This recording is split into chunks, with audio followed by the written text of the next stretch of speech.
आज का पॉडकास्ट हो सकता है आपके लाइफ में सक्सेस क्या मीनिंग चेंज कर दे, या स्पिरिचुअलिटी का मीनिंग चेंज कर दे, या रिलीजन का मीनिंग चेंज कर दे। आपने नॉर्मल अपनी एजुकेशन की, इंजीनियरिंग की, इमिडिएटली आपने एक स्पिरिचुअल लाइफ जीने का सोचा। ये कैसे हुआ? वी आर स्पिरिट सोल और ये शरीर जो है आत्मा के कपड़े हैं। हर व्यक्ति स्कूल में जब बदमाश होते हैं, मिस्चीवियस एक्टिविटी करते हैं, हर लड़का वो ऐसे ही करता है। तो हम भी वैसे ही थे, दोस्तों के साथ घूमना फिरना, मारा पीटी करना।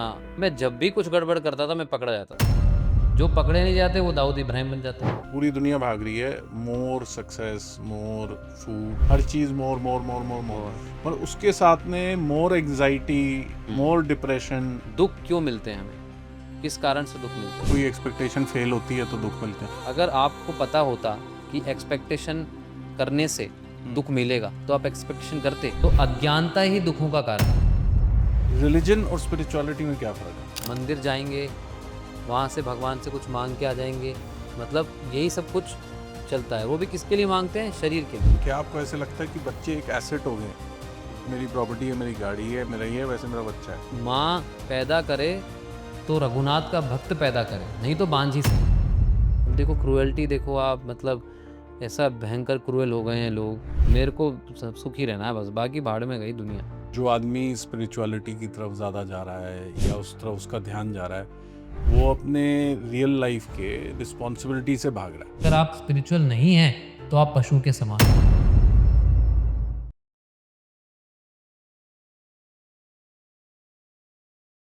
Welcome to a day forward. आज का पॉडकास्ट हो सकता है आपके लाइफ में सक्सेस क्या मीनिंग चेंज कर दे।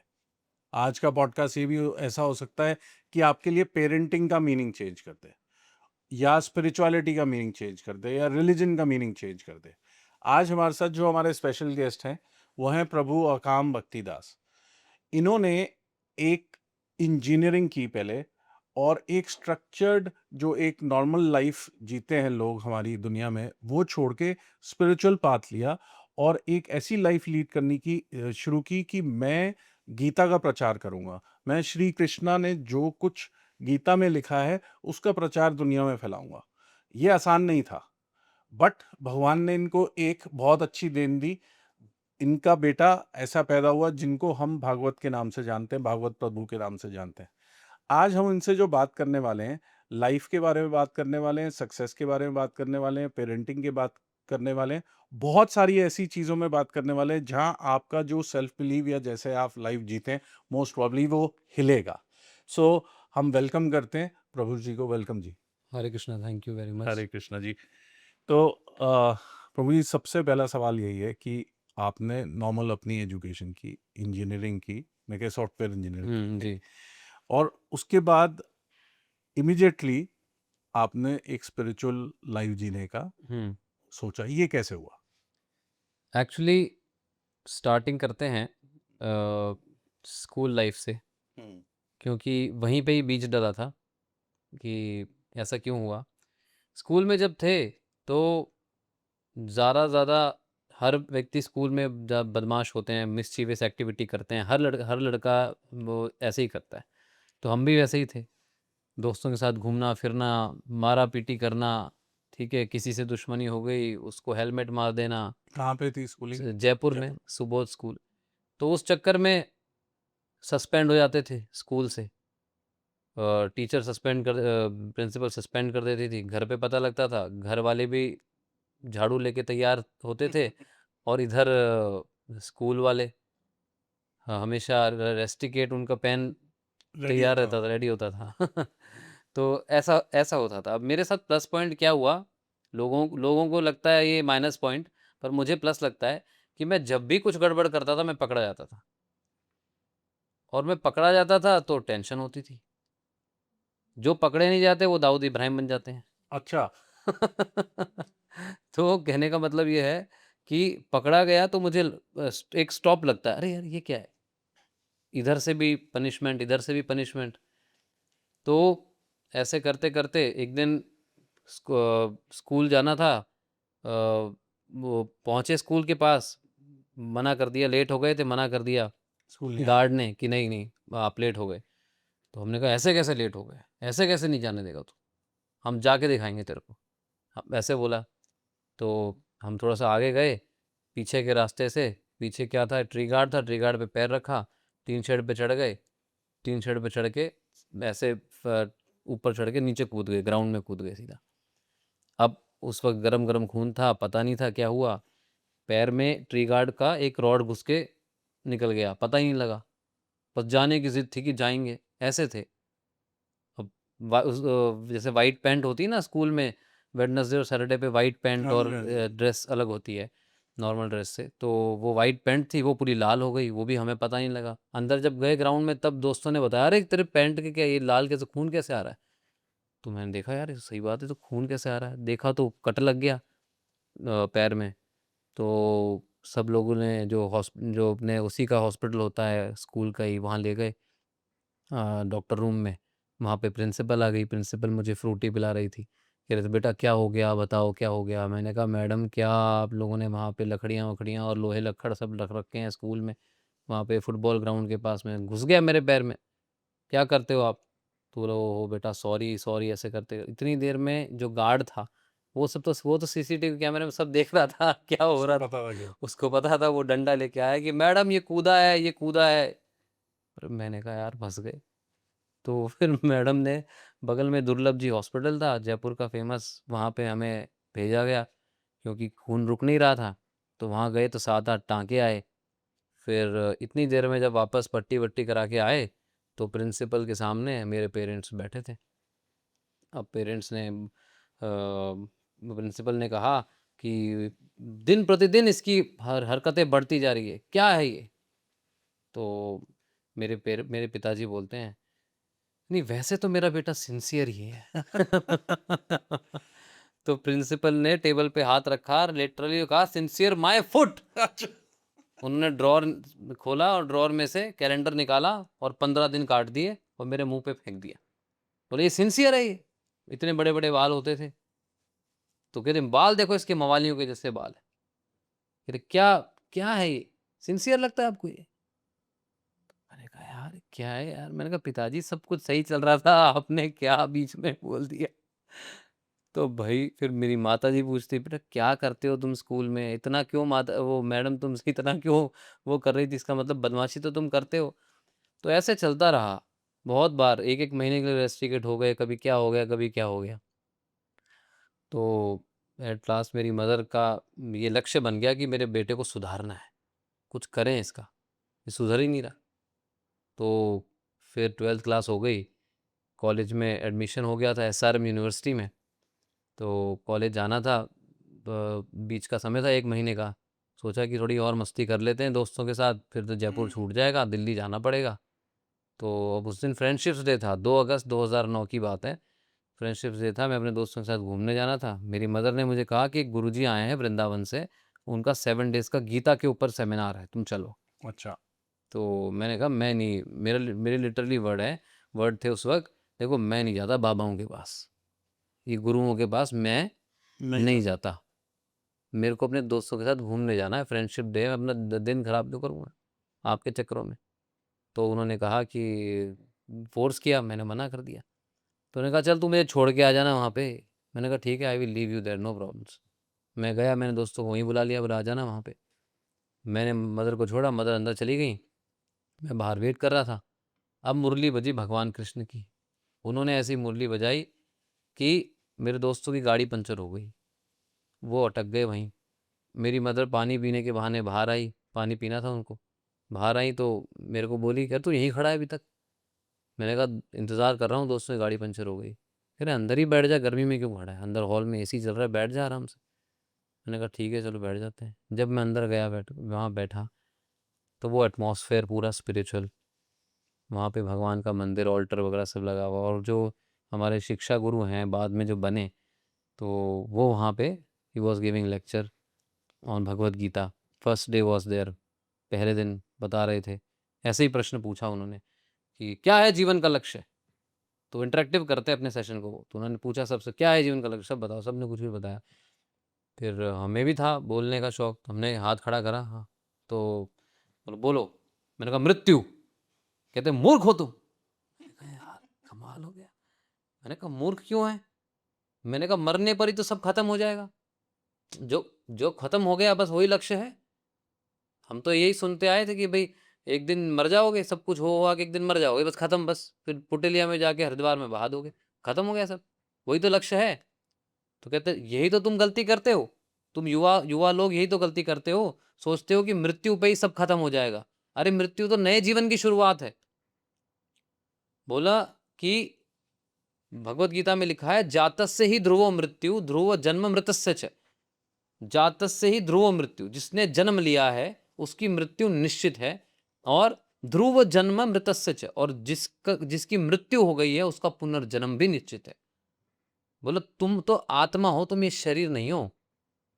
फिर उन्होंने एक्सरसाइज करवाई एक, उन्होंने कहा अपने हाथ खड़ा करो, जैसे अभी अपन साथ में करते हैं, जैसे आप अपना हाथ ऐसे करिए, बोलिए ये मेरा हाथ है, ये मेरा हाथ है, सर पे हाथ रखिए, बोलो ये मेरा सर है, ये मेरा सर है, मैं सर नहीं हूँ, मैं सर नहीं हूँ, ठीक है। ये मेरा चश्मा है, ये मेरा चश्मा, मैं चश्मा नहीं हूँ, मैं चश्मा नहीं हूँ, ठीक है। ये मेरा मुंह है, ये मेरा मुंह है, मैं मुंह नहीं हूँ। मैं मुंह नहीं हूँ, ये मेरा शरीर है, ये मेरा शरीर है, मैं शरीर नहीं हूँ। मैं शरीर नहीं। तो मैं किसको देखता हूँ रोज सुबह कांच में, किसको मानता हूँ कि मैं हूँ, तो मैं हूँ कौन।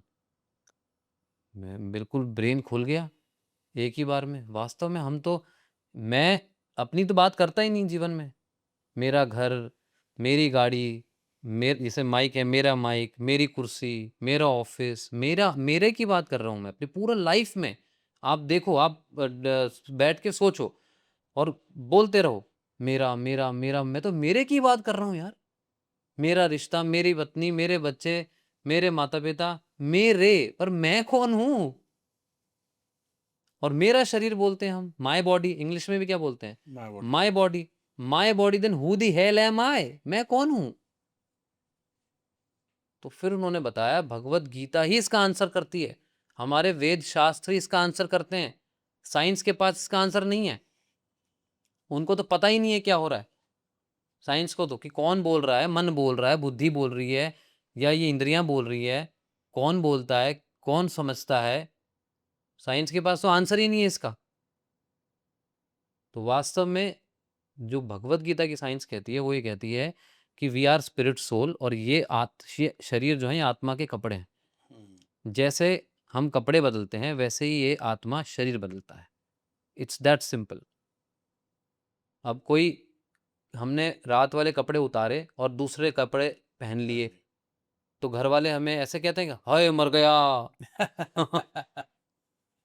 परंतु वास्तव में हमारी मेंटेलिटी तो ऐसी ही है, हम कपड़े उतार देते हैं, ये शरीर उतर जाता है तो लोग सोचते हैं मर गया, मर गया, पर मरा नहीं है। आत्मा तो है। हाँ, क्योंकि देखो इंग्लिश में हम क्या बोलते हैं, he passed away, he passed Passed. Away, the body still lying. वो चले गए, कौन चला गया, शरीर तो अभी भी पड़ा है, चला कौन गया, आत्मा। आत्मा चली गई। हम थोड़ी कहते हैं भाई कि आत्मा मर गई, वो चले गए, कौन चले गया, वो व्यक्ति कौन था, आत्मा थी जो चले गई। जैसे एक व्यक्ति है, उसके चाचा जी की डेथ हो गई, हम गए उसके पास, रो रहा था, तो क्यों रो रहा है, बोला चाचा जी चले गए। चाचा जी चले गए, वो तो नीचे कौन है ये, चाचा जी। फिर चला कौन गया, चाचा जी। नीचे कौन है, चाचा जी। अबे तू क्या कर रहा है भाई, कभी कह रहा है ये चाचा जी हैं, कभी जो चला गया उसको चाचा जी कहता है। इसका मतलब हम खुद ही कंफ्यूज हैं कि चाचा जी असली थे कौन। क्यों, क्योंकि हमें यही नहीं पता मैं कौन हूं। अपने से ही तो शुरू होगा ना, मुझे नहीं पता मैं कौन हूं, तो मैं भी सामने वाले को वही तो सोचूंगा कि भाई वो कौन है, क्या पता, उसके शरीर से ही वो आइडेंटिफाई करेंगे। या उसकी एक्विजिशन से। बिल्कुल। तो इसलिए, तो ये सब जब उन्होंने बोला, तो फिर अब भाषा तो वैसी ही थी, तो मन में आया बंदा बात तो सही कह रहा है। अब उस वक्त तो गुरु थोड़ी गुरु तो नहीं। तब तो बंदा ही बोलते थे कि बंदा बात तो सही बोल रहा है। तो दोस्त लोग आए, दोस्तों को भी मैंने बिठा लिया, "अरे बैठो यार, अभी बहुत बढ़िया बात चल रही है, सुनने दो क्या बोल रहे हैं।" तो फिर ऐसे ही चलते रहे। फिर उन्होंने प्रश्न किया कि एक व्यक्ति अंबानी के घर पैदा हो जाता है, एक व्यक्ति कोई गरीब के घर पैदा हो जाता है, कि भाई जो अंबानी के घर पैदा हो गया, वो बच्चा ही तो पैदा हुआ ना, छोटा बच्चा पैदा होता है। तो जब बच्चा वो पैदा वहां हुआ, तो क्यों वो वहीं हुआ, वो अंबानी का बच्चा जो था वो रिक्शे वाले घर में पैदा क्यों नहीं हुआ, वो वहीं क्यों हुआ। इसका मतलब उसने उस आत्मा ने कुछ ऐसे कर्म करे होंगे जो वो यहाँ जो वो यहाँ आया, और उस आत्मा ने जो वृक्ष वाले घर में जाता है उसने वैसे कुछ कर्म और करे होंगे जो वो वहाँ गया। पर प्रश्न उठता है कर्म करे कब? वो तो बच्चा था, पिछले जन्म। पिछले दिन। तो that means rebirth is a fact. और ये सबसे इम्पोर्टेंट बात है, रीबर्थ, जो हमारे स्पिरिचुअलिटी का एकमात्र बेस है। रीबर्थ, पुनर्जन्म, आत्मा। ये लोगों को पता ही नहीं है। तो फिर तो आप कुछ भी करोगे तो आप प्रभु जी, it's like a madman is doing his work. It's very simple. क्योंकि मैडमैन कौन होता है? पागल कौन होता है? जिसको पता ही नहीं वो क्या कर रहा है। जिसको पता नहीं होता कि वो कौन है, पहचान नहीं उसको पता। हाँ, उसको भूल ही वो जाता कुछ भूल जाता है, गलत आइडेंटिफ़ाई कर लेता है, वो अपनी आप की पहचान को गलत आइडेंटिफ़ाई कर लेता है। तो आज हमने भी, पूरी दुनिया ने अपने आप को शरीर से आइडेंटिफ़ाई कर लिया है that I am this body. तो that means we everyone in this world except some people are mad, because है। भई आप ही बताओ, है कि नहीं? हाँ, ठीक कह रहे हैं। तो अब जो पागल व्यक्ति होगा, वो तो दुखी होगा प्रभु जी। वो तो सोचता है कि भई मैं सुखी हूँ। थोड़ा-सा डीप हम जाएँगे इसमें कि पागल व्यक्ति ऐसा सोचता है कि मैं कि मैं सुखी बहुत सुखी हूँ, पर जो नॉर्मल व्यक्ति है वो जानता है कि ये पागल है, इसकी सिचुएशन खराब है। तो इसी तरह जो साधु हैं, भक्त लोग हैं, वो जानते हैं कि जो लोग भक्ति में नहीं हैं और केवल मटेरियलिस्टिक लाइफ़ जी रहे हैं, तो वो उनको पता है कि ये पागल है। समझ रहे हो आप? हुँ, हुँ। तो और ये भी पता है कि ये दुखी है, पर वो दिखाता है कि अरे मैं तो बहुत खुश हूँ, क्योंकि पागल तो ये दिखाएगा ना, उसको तो पता ही नहीं है वो क्या कर रहा है। उसको तो पता ही नहीं वो क्या कर रहा है। जैसे हुआ एक बार कि हमारे जो शिक्षा गुरु थे, वो उनके जो दोस्त लोग थे वो काफ़ी अमीर परिवार से थे। तो थापर जो हुआ करते थे पहले, तो उनके पार्टी में वो गए, तो उस वक़्त थापर जी को बिज़नेसमैन ऑफ द ईयर का अवार्ड दिया गया था। तो वो तो मेरे गुरुजी ने बोला अपने दोस्त को कि यार मेरे मेरे को भी कुछ सक्सेस के बारे में पूछना है, कुछ लाइफ़ में, तो यार तू पिताजी पिताजी मेरा से बोलना। मेरा अगला सवाल यही था, कोई नहीं आप बोलो। तो उन्होंने कहा कि पिताजी से बोलना कि सक्सेस का क्या थोड़ा-सा मुझे समझना है। उन्होंने इतना कम उम्र में अचीव किया, हाँ। बिज़नेसमैन ऑफ द ईयर का अवार्ड मिला इनको। तो बोला ठीक है, तू बात कर ले, कोई दिक्कत नहीं। वो ले गए उनको और वो बात करी। वो तो बोला अंकल एक बात बताइए। बोला क्या? बोला आज आपको कैसा महसूस हो रहा है? आपके पास सब कुछ है, मतलब गाड़ियाँ हैं, मतलब बड़े-बड़े घर हैं, प्रॉपर्टीज़ हैं, और मतलब एवरीथिंग यू हैव, जो एक व्यक्ति चाहता है कि मुझे ये मिले, आज आपके पास सब कुछ है। ऊपर से फेम देखिए आपका, आपको अवार्ड मिल रहा है बिज़नेसमैन ऑफ द ईयर का। आप खुश हैं? कैसा फ़ील होता है आपको? तो वो कोने में ले गए उनको, भीड़ से थोड़े से अलग ले गए और उनको बोला कि देख भाई, तू मेरे बेटे का दोस्त है, तो मैं तेरे को सही बात बताता हूँ, तो ध्यान से सुनना। बोला हाँ बता। बोला जो टॉयलेट में चैन से नहीं बैठ सकता वो खुश कहाँ है?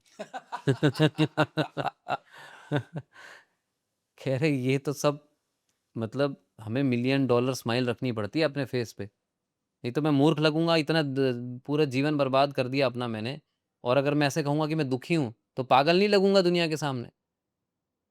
तो इनके सामने तो रखना पड़ता है, बोलना पड़ता है। तू देख मैं कितनी गोलियां खाता हूँ रात को सोने से पहले, नींद की गोली खाए बिना नींद नहीं आती। अरे तू अपना है, इसी तरह को बता रहा हूँ। बोला तो इनके पीछे मत भाग, ठीक है, अपना काम कर, इतना कर कि तेरा काम चल जाए। हुँ। परंतु यही सब कुछ है, अगर इसी के पीछे भागता रहेगा तो एक दिन तू भी मेरी जगह ही होगा, गोलियां खाता हुआ मिलेगा। तो फिर उनको समझ में आया कि वास्तव में सक्सेस का मतलब क्या है। सक्सेस का मतलब ये नहीं है कि कोई चीज़ हमने अचीव कर ली तो जीवन में हम सुखी हो गए, नहीं। सक्सेस का सिंपल अर्थ है, जैसे अभी बैक स्टेज अपन बात कर रहे थे कि सक्सेस क्या है, मतलब नॉर्मल लोगों के लिए। नॉर्मल व्यक्ति सक्सेस समझता है कि भाई मैं कुछ अचीव कर लूँ तो मैं सक्सेसफुल हो जाऊँगा। हो जाऊँगा। पर प्रश्न उठता है कि अचीव करने के बाद क्या? जैसे मैं आपसे प्रश्न करूँ, जैसे मान लो कि आपका सपना है कि मतलब रियल एस्टेट के किंग बन जाओ आप, ठीक है?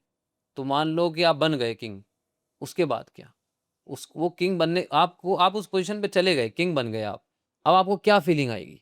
मैं आपको इसका आंसर हाँ, डिफरेंटली देता हूँ। जी, कोई भी समझ लो ट्रांज़ैक्शंस है, हम हाँ, ट्रांज़ैक्शंस में डील करते हैं। जी, तो जब तक हम ट्रांजैक्शन की बात कर रहे हैं, ये हो रहा है, बाहर ये कह रहा है, सैलरी कह रहा है, ऐसा हो रहा है, वैसा हो रहा है, वैसा हो रहा है, वैसा हो रहा है, बड़ी एक्साइटमेंट होती है हम्म, कि ट्रांजैक्शन के ऊपर काम कर रहा है। जिस दिन वो ट्रांजैक्शन क्लोज होती है, हम्म, एक्चुअली वो ट्रांजैक्शन, बिल्कुल हाँ जी, बाय सेलिंग होगी, हो तो गया। हो गया। हाँ जी, हाँ जी।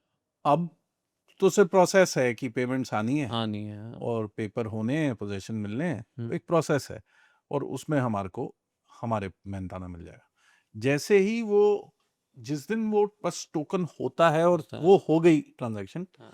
उस समय पूरा एक्साइटमेंट यहाँ से खत्म। खत्म हो जाता है।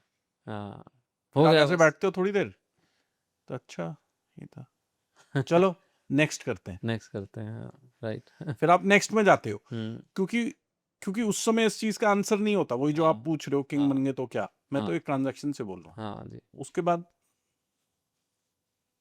तो वही। कुछ नहीं, हाँ, बिल्कुल सही आपने कहा कि ये एक्चुअली यही होता है। एक्साइटमेंट खत्म। हाँ, क्यों? क्योंकि क्यों खत्म? क्योंकि यहाँ पर जो आनंद है ना, एक तो होता है प्लेजर, एक होता है bliss, happiness. Pleasure is temporary bliss is but permanent. Bliss is permanent. In this material world, इस भौतिक जगत में आप जो भी अचीव करेंगे ना, उसका वो प्लेजर ही रहता है। वो प्लेजर कुछ समय का रहता है। हम्म, पर वास्तव में हम प्लेजर लेने के लिए नहीं बने हैं, हम आनंद लेने के लिए बने हैं। और आनंद ऐसा होना चाहिए जो कभी खत्म हो ही ना। हो ही ना। और वो इस मटेरियल वर्ल्ड में तो है नहीं। इसका मैं आपको एक एग्जांपल देता हूँ कि जैसे मान लीजिए कि एक व्यक्ति है जिसको, जैसे बच्चे होते हैं ना, छोटे बच्चे, उनको पेरेंट्स गाड़ियाँ ले आते हैं उनके लिए, वो गाड़ी खेलने के लिए ले चलाते रहते आते हैं, हैं। हाँ। तो मान लो कि एक बच्चे को एक रोल्स रॉयस, अपने बच्चे के लिए छोटी सी गाड़ी दे दी। पेरेंट्स ने, वो बच्चा उस रोल्स रॉयस को चलाता रहता है, खेलता रहता है, उससे उसकी आसक्ति डेवलप हो गई। उसने लगा कि यार ये गाड़ी अच्छी है, बोलो बड़ा हूँगा तो मैं यही गाड़ी लूँगा। तो उसने वही डेवलप अपने माइंड में कर कर लिया। ली। वो बड़ा हुआ, पेरेंट्स ने कहा बेटा पैसा कमाना पड़ेगा, ऐसा नहीं मिलेगी। पैसा कमाया खूब, और फाइनली मान लो वो दिन आ गया जब उसके हाथ में रोल्स रॉयस का की है और वो उसको चलाने के लिए बैठा। जैसे ही वो रोल्स रॉयस में बैठा, पुश बटन जैसे ही दबाने लगा, इतनी देर में फ़ोन आता है कि बेटा, जो तू जिसको सबसे ज़्यादा प्यार करता है, तेरे जो फादर हैं, वो डेथ बेड पे हैं।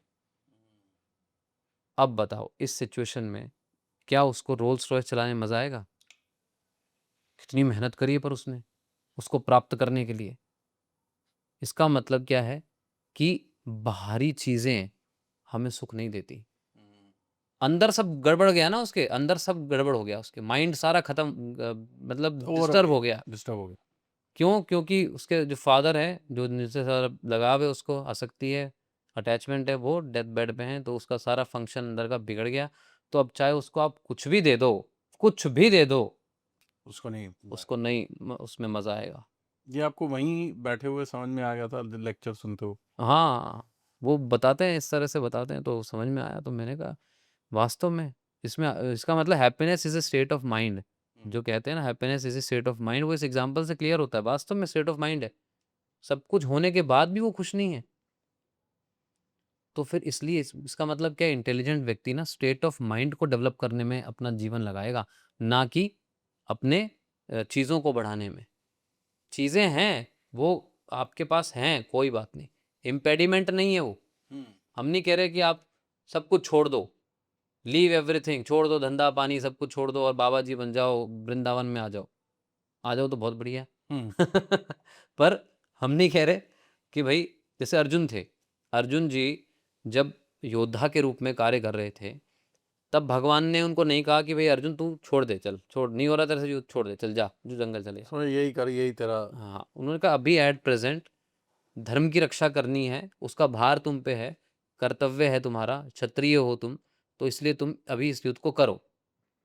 जब सब कुछ हो गया, वो राजा बन गए, राज्य का भोग करा, सब कुछ कर दिया, उसके बाद भगवान ने उनको कहा बस अब हो गया बहुत, अब छोड़ दो सब और जाओ बद्रीनाथ। सारे के सारे पांडव निकल गए बद्रीनाथ। बद्रीनाथ।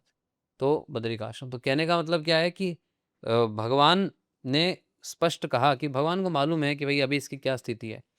तो ऐसे ही भगवत गीता जो है ना, वो बहुत प्रैक्टिकल बात करती है।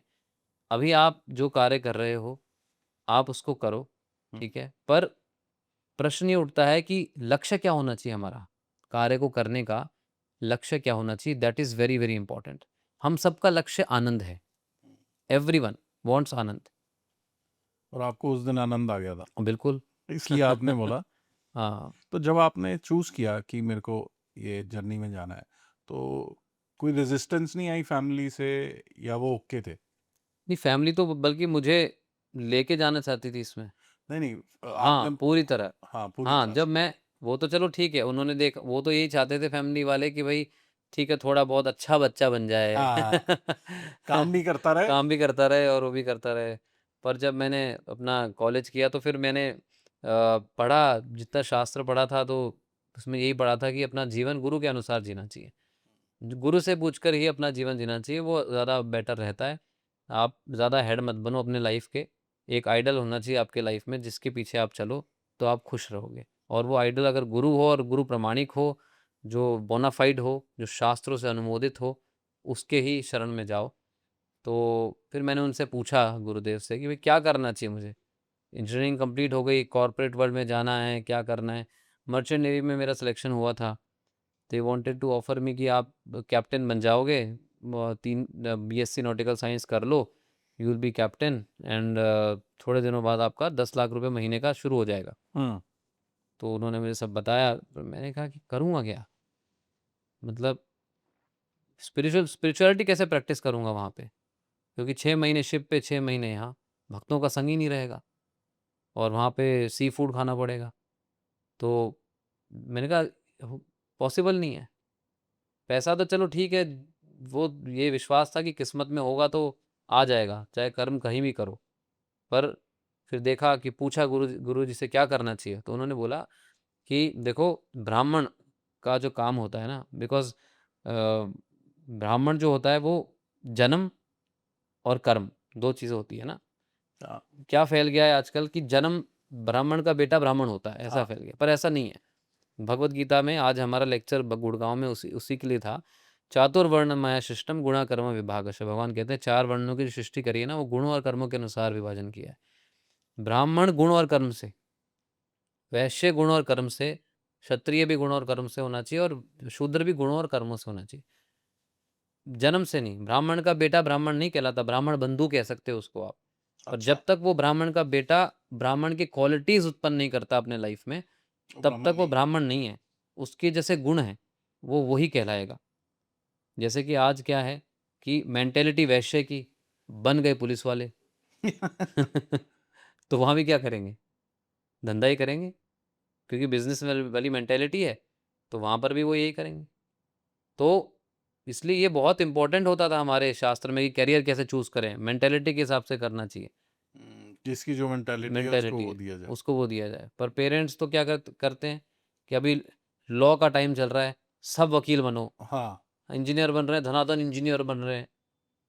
अरे उसका है ही नहीं मेंटालिटी, ज़बरदस्ती आप उसको डाल रहे हो उसमें। डाल रहे हो उसमें, बाद में फिर आप ही पछताओगे कि भाई क्या किसी कर ही नहीं पाया, सक्सेसफुल ही नहीं हो पाया। अरे भाई क्योंकि उसका था ही नहीं वो दिमाग। किसी का आर्ट में ज़बरदस्त दिमाग चलता है, हम्म। तो उसको प्रोफ़ेशन ना बना के उसको डाल देते हैं किसी और चीज़ में, क्योंकि दुनिया यही कर रही है। दुनिया कुछ भी कर रही हो, आप पहचानो अपने आप को, फिर उसके अकॉर्डिंग आप करो। पेरेंट्स को भी समझना चाहिए, उनको भी ये नॉलेज नहीं, उनको बस पैसा दिखता है। आजकल दुनिया को बस पैसा दिखता है। मेरा यहाँ पे एक सवाल है आपसे कि जैसे पूरी दुनिया भाग रही है, मोर सक्सेस, मोर फूड, मतलब रोटी कपड़ा मकान की लड़ाई थी वो तो खत्म हो गई। हाँ, हर चीज मोर मोर मोर मोर मोर। और पर उसके साथ में मोर एग्जाइटी, मोर डिप्रेशन, मोर वो भी चल रहा है। हुँ, तो क्या ये कनेक्टेड है क्या? ये देखो वाला मोर और ये वाला मोर कनेक्टेड हाँ, है क्या? कनेक्टेड मैं आपसे 1-2 क्वेश्चन करता हूँ, उससे आंसर निकलेगा कि सबसे पहले कि ज्ञान जो होता है ना, नॉलेज, हम्म। वो क्या देता है हमें? ज्ञान हम लेते हैं, उससे हमें क्या मिलेगा?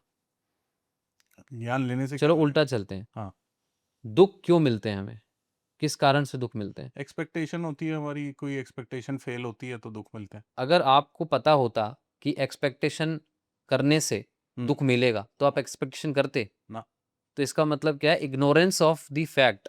दैट एक्सपेक्टेशन कॉजेज हाँ, सैडनेस। वो that is the cause of suffering. ठीक है। तो अज्ञानता ही दुखों का कारण है। हम अज्ञानी थे कि एक्सपेक्टेशन नहीं करनी थी, हमें पता ही नहीं था, हमने कर ली, करे जा रहे हैं। तो इसका मतलब अज्ञानता दुखों का कारण है। तो ज्ञान का कारण क्या होगा? सॉरी, सुख सुख का सुख का कारण कारण ज्ञान होगा ज्ञान होगा। कि अगर हमें पता होगा तो फिर हम सुखी रहेंगे। शायद नहीं करेंगे। हाँ, नहीं ऐसे करें। तो कई बार पता होने के हाँ, बावजूद भी हाँ, करते वो तो फिर एक्स्ट्रा स्मार्ट बन गए ना हम। हैं। एक्स्ट्रा स्मार्ट भी नहीं बनना चाहिए। तो हम्म, ज्ञान से सुख मिलता है और अज्ञानता से दुख मिलता है। ठीक है? जैसे मान लो कि कहीं हमने गलत जगह खाना खा लिया, बीमार पड़ गए। अगर हमें पता होता कि ये खाना खाने से हमें बीमारी होगी, तो हम खाते? ना नहीं। इसका मतलब अज्ञान के कारण दुःख उठाना पड़ा। तो अज्ञान से दुःख, ज्ञान से सुख। अब प्रश्न उठता है कि पिछले 200-300 सालों में ज्ञान बढ़ा है या अज्ञान। अज्ञान बढ़ा है? तो मेरे ज्ञान, ख्याल से साइंस एंड टेक्नोलॉजी का। अगर मैं रिजल्ट से देखूं, हुँ, क्योंकि रिजल्ट ये है कि अभी हम वॉर में, हाँ, वॉर की पीस टॉक्स भी फेल हो गई है हाँ। और दुख ज़्यादा है, हुँ। जेलसी ज़्यादा है, सब कुछ अगर मैं वो रिजल्ट देखूं तो इसका मतलब अज्ञान बढ़ा हाँ, नहीं, पर जैसे साइंस है, टेक्नोलॉजी है, इसका ज्ञान पूरे वर्ल्ड में बढ़ा है या कम हुआ है 200-300 सालों में? है। बढ़ा ही है। बढ़ा है। हाँ, अब लोगों के जीवन में दुःख, टेंशन, फ्रस्ट्रेशन बढ़ी है, कम हुई है? बढ़ी है। बढ़ी है। अभी तो हमने इक्वेशन क्या बनाई थी कि ज्ञान से सुख मिलता है और अज्ञान से दुःख मिलता है। करेक्ट। पर यहाँ तो ज्ञान भी बढ़ा है और दुःख भी बढ़ गया। मगर वो ये वाला तो ज्ञान काम नहीं होगा ना फिर। हाँ, अब प्रश्न उठता है कि कौन-सा ज्ञान बढ़ा है हम्म। और कौन-सा ज्ञान नहीं बढ़ा? अब स नहीं, मगर इसमें एक और चीज़ है, वो जो हुँ, ज्ञान बढ़ा है, जिस टेक्नोलॉजी जी, जिसकी आप बात कर रहे हैं, वो ज्ञान भी एक एक्सपेक्टेशन को पूरा करने के लिए बना है, हाँ, तो वो तो फिर से दुख ही देगा। वो देगा। पर अगर हम नॉलेज की बात करें कि नॉलेज का काम सुख देना होता है, तो ये ज्ञान बढ़ गया। तो इसके 2 अल्टरनेटिव हैं, या तो कह दो ये ज्ञान ही नहीं है, नहीं, परंतु ज्ञान तो ऐसा है। नहीं कह सकते, ज्ञान हाँ, तो है। ज्ञान तो है। तो दूसरा अल्टरनेटिव क्या है कि ज्ञान अधूरा है। जैसे मान लो बहुत भूख लगी हो हम्म, और हमने क्या किया, एक आधी कच्ची आधी पक्की रोटी थी, वो हमने खाली। खा ली। तो पहले तो क्या करेंगे? आह! फिर बाद में क्या करेंगे? आह! हाँ। पेट में दर्द होगा। फिर जब आधी कच्ची रोटी अपना असर करेगी, तब तो भूख लगी थी, तब तो खा लिया और बाद में क्या हुआ? दर्द। दर्द हुआ। तो ये ज्ञान भी ऐसा ही है। तो जो आप कह रहे थे ना मोर, मोर, मोर, तो वो मोर, मोर, मोर ऐसा है कि वो आधी कच्ची आधी पक्की रोटी खाए जा रहे हैं, खाए जा रहे हैं, खाए जा रहे हैं। मोर, मोर, मोर। पर भैया तुम आधी कच्ची रोटी खा रहे हो मोर। ये तो देखो, तुम्हें दिखती केवल आधी पक्की रोटी है, परंतु वो नीचे से कच्ची है। नीचे वाली साइड तो है नहीं ना पता लोगों को। हम्म। क्यों? क्योंकि पेरेंट्स ने बताया नहीं। गुरु भी नहीं बताते आजकल, जो टीचर्स होते हैं स्कूल के, वो भी नहीं बताते क्योंकि उनको भी नहीं पता। नहीं, वो तो रोबोट पैदा कर रहे हैं। बस, तो वही चीज़ है, वो मोर-मोर का चक्कर से दुःख क्यों ब कनेक्टेड है? क्योंकि वो मोर-मोर क्या है, वो आधी कच्ची रोटियाँ हैं, उसको खाए जा रहे हैं बिना कुछ देखे समझे। इट्स जस्ट लाइक जैसे अग्नि है। जैसे अग्नि होती है, अग्नि में क्या होता है प्रभु जी? आप थोड़ा-सा घी डालते हो, हम्म। तो वो पहले दबती है, उसके बाद बढ़ती। उसके बाद बढ़ती है। तो जब हम ये भौतिक जगत के उपकरण और ये मोर वाली सिचुएशन में जाते हैं ना, तो जो वो घी डालना हो गया, उसमें तो जो थोड़ी-सी दब जाती है, तो हमें लगता है कि सैटिस्फैक्शन मिल रहा हाँ, है। अच्छा। अच्छा है, बढ़िया है। नहीं भैया, वो और जलेगी अभी। आपने मोर तो डाल दिया उसमें, हम्म। पर वो मोर अपना काम करेगा, फिर वो और डबल वो होगा। इसलिए हमारे इकोनॉमिक्स का प्रिंसिपल है कि जब तक नीड्स में रहोगे, हैप्पीनेस का ग्राफ ऊपर चलता रहेगा। जब कम्फर्ट में आओगे, तो ग्राफ स्ट्रेट हो जाएगा और जब लग्ज़री में आओगे, तो ग्राफ नीचे जाएगा। हम्म। अभी तो लग्जरी में चल रहे हैं सर। अब वो लग्ज़री ऐसी हो गई है कि कोई उठ के पानी का ग्लास भी नहीं लेना चाहता। अब बताओ, क्या तो मेंटल स्टेट काम करेगी, क्या शरीर काम करेगा, क्या कुछ काम करेगा? तो बेसिकली लोग नॉलेज पे काम कर रहे हैं और अपनी, मेरे ख्याल से आउटर सर्कमस्टेंसेस जो हैं, इनको इम्प्रूव कर रहे हैं, और वो सोच रहे हैं उससे फर्क पड़ेगा, फ़र्क पड़ेगा। पर इनर उस पे कोई काम नहीं। बस, और सारी इनर इंजीनियरिंग का ही काम है। इंजीनियरिंग बाहर की नहीं करनी, इनर इंजीनियरिंग करनी है। अपने अंदर झाँक के देखो, सब कुछ है। Every knowledge is there inside. Spiritual knowledge is there inside, happiness is inside, पर वो हम नहीं ढूँढ रहे।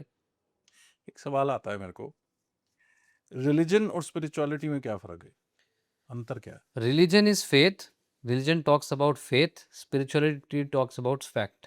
थोड़ा सा बताओ। जैसे कि किस कोई चीज़ है, उस पे मुझे श्रद्धा है, क्योंकि अगर आप डेफिनेशन भी देखेंगे रिलीजन की तो डिक्शनरी में आता है मैटर ऑफ फेथ। क्यों? क्योंकि religion is based upon body.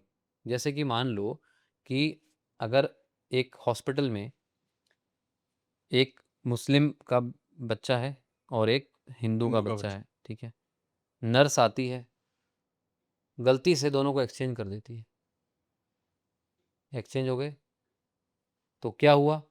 वो बच्चा तो हो गया मुस्लिम और वो हो गया हिंदू। हिंदू। तो वो किसका था? Matter of body.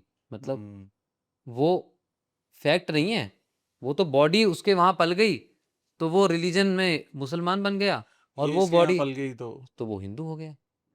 तो पर वास्तव में फैक्ट क्या है? आत्मा। आत्मा तो उसमें भी वही है और और उसमें उसमें भी वही है। तो जर्नी आत्मा की है, शरीरों की नहीं है। मेरी आपकी जर्नी है, हम आत्मा है, हम ये शरीर नहीं है। तो रिलीजन शरीर के लेवल की बात करता है और स्पिरिचुअलिटी आत्मा की बात करती है, स्पिरिट। स्पिरिट, सोल, सो उसकी बात करती है। हम लोग ज़्यादातर रिलीजन में पड़ गए हैं, मंदिर जाएंगे, वहाँ से भगवान से कुछ मांग के आ जाएंगे, मतलब यही सब कुछ चलता है। वो भी किसके लिए मांगते हैं? शरीर के लिए कि अपनी एक्सपेक्टेशन पूरी करने के लिए मांग रहे होते हैं। और भगवान कहते क्या है? धर्म मैं आता क्यों हूँ? धर्म संस्थापनार्थाय संभवामि युगे युगे। मैं तुम्हारे जीवन में धर्म की स्थापना करने आता हूँ, और तुम मेरे से अधर्म की लिस्ट लेके आते हो, मेरे पास पूरी लिस्ट लेके आते हो और कहते हो भगवान आप चुप रहो, मैं बता रहा हूँ ये लिस्ट है मेरी, इसको पूरा करो आप। इसमें एक सवाल आता है मेरा, मुझे नहीं मालूम आपका सब्जेक्ट है या नहीं, एस्ट्रोलॉजी। ठीक है। अब मैंने काफ़ी एस्ट्रोलॉजी मानी, स्टडी की, फॉलो की है वो। बट एस्ट्रोलॉजी में सवाल ये आता है कि हमारा एस्ट्रो चार्ट बना जब हम पैदा हुए। भाई सितारे ऐसे थे जब हम पैदा हुए, और उसमें जोन सा नक्षत्र जहाँ था, जोन सा प्लैनेट वहाँ था, तो भगवान ने ही दिया, उन्होंने ही टाइम डिसाइड किया होगा। अब एस्ट्रोलॉजर हमारे को बोलता है जी भाई तेरा ये शनि ठीक नहीं है, और तेरा केतु ठीक नहीं है, तेरा ये ठीक नहीं है, वो ठीक नहीं है, कुछ ना कुछ बोल देता है। उसके लिए भाई तू शिवलिंग पे ये चढ़ा दे, हाँ। इसका फास्ट रख ले, और ये वाली अंगूठी पहन ले, तेरा ये सब बैलेंस हो जाएगा, और ये वाली तू पूजा कर ले या करा ले। कराना। तो हम क्या ये कह रहे हैं कि जो चार्ट भगवान ने बना के दिया, मैं भगवान को ही बोल रहा हूँ कि मैं तेरे लिए ये कर देता हूँ, तू मेरा चार्ट बदल दे। एक्चुअली क्या है कि हमारे शिक्षा गुरु जी ने भी लगभग 30-35 साल ये पढ़ा है एस्ट्रोलॉजी का पूरा। तो वो बताते हैं कि एस्ट्रोलॉजी कुछ नहीं है, एक्सरे है। मतलब कुंडली कुछ नहीं है, आपका एक्सरे है। जैसे कि हम डॉक्टर के पास गए, हमारे हाथ में दर्द हो रहा है, डॉक्टर के पास गए, डॉक्टर ने एक्सरे करवाया और एक्सरे में आया कि भाई हाथ टूटा हुआ है। तो जो पेशेंट है वो डॉक्टर पे चढ़ गया, अरे मेरा हाथ तोड़ दिया इसने, सबको बुला लाया, अरे मेरा हाथ तोड़ दिया इसने। अरे भाई उसने थोड़ी तोड़ा तुम्हारा हाथ टूटा हुआ तुम खुद लेके आए। उसने तो बस एक्सरे करके बताया कि देखो तुम्हारा हाथ टूटा हुआ है। तो कुंडली तो बस ये बताती है कि भाई पिछले जन्मों के कर्मों के अनुसार जो तुमने कर्म करे हैं उसके अनुसार तुम्हारा एक चार्ट बना है कि तुम्हें क्या क्या भोगना है, कौन सा प्लेनेट किस में है, वो भी उसके अकॉर्डिंग पिछले कर्मों के अकॉर्डिंग ही यहाँ पर कुंडली में आ गया है। ठीक है, अब तुम उसके उपाय करते रहो, ये उपाय वो उपाय। तो वो होता क्या है वो बताते हैं, ये इसमें उपायों में क्या होता है कि आपको कुछ मिलना था आगे।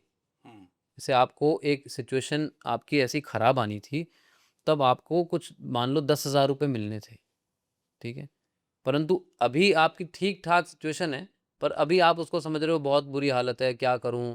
तो पुजारी ने, जो एस्ट्रोलॉजर थे होते हैं, उन्होंने आपको बता दिया ऐसा कर लो, ये कर लो, ये कर लो। तो रेमेडीज हैं, पर वो रेमेडीज क्या हैं कि आप ही के बैलेंस में से जो आगे था उसको पीछे खींच लिया। अब मान लो अभी तो चलो ठीक ठाक सा चल रहा है मामला, तब का खींच रहा है और वहां तो जीरो ही कर दिया, तो वहां क्या हाल होगा? तो इसलिए इन सब चक्रों में ना पड़ो, भगवान पे भरोसा रखो। भगवान कहते हैं कर्मण्यवाधिकारस्ते मा फलेषु कदाचन। जब जब आप फल के बारे में सोचोगे ना, टेंशन होगी। तो डू योर वर्क प्रॉपरली, और जैसा मैं कह रहा हूँ वैसा करो। भगवान स्पेशली इज नॉट कि भाई ठीक है अपना जो कर्म करो, कसाई कह रहा है मैं तो अपना कर्म कर रहा हूँ प्रॉपरली, या कोई चोर कह रहा है भाई मैं अपना प्रॉपरली छुरी से चलाता हूँ, देखो भगवान ने कहा है कर्मण्येवाधिकारस्ते, प्रॉपरली मैं नहीं देखता कितना पैसा मिलना है क्या होगा, मिल जाएगा मिल जाएगा, नहीं नहीं, वो कर्म भी अकॉर्डिंग टू शास्त्र होना चाहिए, क्योंकि भगवान गीता में अब कहते ये हैं, कैसे पता चलेगा कि हमारा कर्म क्या है? हाँ वो भगवान भगवद गीता में कहते हैं कि शास्त्रों के आदेशों के अनुसार कर्म करना चाहिए, मनमाने ढंग से कार्य नहीं करना चाहिए।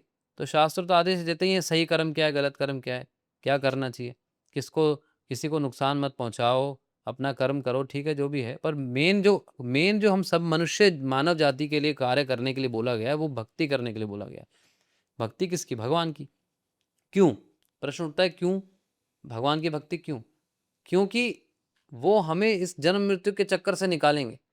अभी हम क्या सोच रहे, हम किस सिचुएशन में हैं कि हम केवल सोच रहे हैं कि बस मृत्यु पे सब खत्म है, वन लाइफ टाइम एंजॉय, ये आजकल का स्लोगन बना हुआ है। चाहे यंगस्टर हो चाहे बड़े हो, सब यही कहते हैं कि one life time enjoy it, एक जीवन है मजा करो बस। ये सबसे राक्षसी वाक्य है, क्योंकि इसमें सब कुछ खत्म हो जाता है प्रभु जी, मॉरलिटी भी खत्म हो जाती है। क्योंकि जब एक ही जीवन है और मजा करना मेरा लक्ष्य है, तो मैं क्यों ना आपको लूटूं, कुछ भी करूँ। कुछ भी करूं मैं। परंतु यहाँ पे दुनिया ने सिचुएशन क्या बना रखी है कि भाई तू कुछ भी कर, अपने दायरे में कर, मेरी पूंछ पे पैर मत रखना। मैं भी मजा कर रहा हूँ, तू भी मजा कर, तू मेरी पूंछ पे पैर मत रखना, मैं तेरी पे नहीं रखूंगा, हम सब मजा करेंगे। परंतु वो मजा मजा नहीं, सजा है। दैट इज नॉट मजा। वो व्यक्ति खुद भी जानता है। आज सीसीडी के मालिक ने सुसाइड करा, क्यों किया? अगर सब कुछ मिल रहा था, सब कुछ था, क्यों किया? ऐसे सिचुएशन पे पहुंच के ब्रिटानिया इनसे वो इंसाइक्लोपीडिया के सीईओ ने भी सुसाइड किया था। ऐसे बड़े बहुत एग्जाम्पल हैं। Everything you have but still you are doing this act, why? That means at that top level you are alone. आप बिल्कुल अकेले होते हो। जब आप जितना ऊपर जाओगे ना, आप बिल्कुल अकेले होंगे, और अकेले तो होंगे ही होंगे, साथ में नीचे वाले आपको खींचने में लगे हैं, क्योंकि ट्राइंगल है, कॉर्पोरेट का ट्राइंगल होता है। व्यक्ति ऊपर जाता रहता है, ऊपर जाता रहता है, तो वो और अकेला होता रहता है, अकेला होता रहता है। यहाँ जाके तो बिल्कुल ही अकेला हो जाता है, और बाकी सारे लोग इसके नीचे खींचने में लगे रहते। लगे रहते हैं। तो हर सिचुएशन में हमारे एक एग्जाम्पल देता हूँ आपको। प्रभुपाद जी बताते थे कि एक बार, एक सुना होगा वो कथा आपने, एक मगरमच्छ था। मगरमच्छ ने देखा कि भाई कुछ खाना वाना खोजा जाए, तो उसको बंदर दिखा पेड़ पे। उसने कहा बंदर से कि आ तुझे सैर कराता हूँ। तो बोला ठीक है। बंदर ने कहा सैर करने में मज़ा आएगा, करते हैं। बंदर को बोलता है कि पीठ पे चढ़ जा। पीठ पे चढ़ गया मगरमच्छ के बंदर। मगरमच्छ बंदर को पानी के बीच में बीचों बीच लेके। ले गया, और फिर कहा तुझे पता है एक बात? बोला क्या? बोले मेरी पत्नी को बंदर का कलेजा बहुत अच्छा लगता है। तो उसने कहा, बंदर तुरंत समझ गया, अरे फंस गए। तो फंस गए। बोला अब मैं तेरे को लेके जाऊंगा, और मेरी पत्नी तुझे खाएगी, तेरे कलेजे को खाएगी।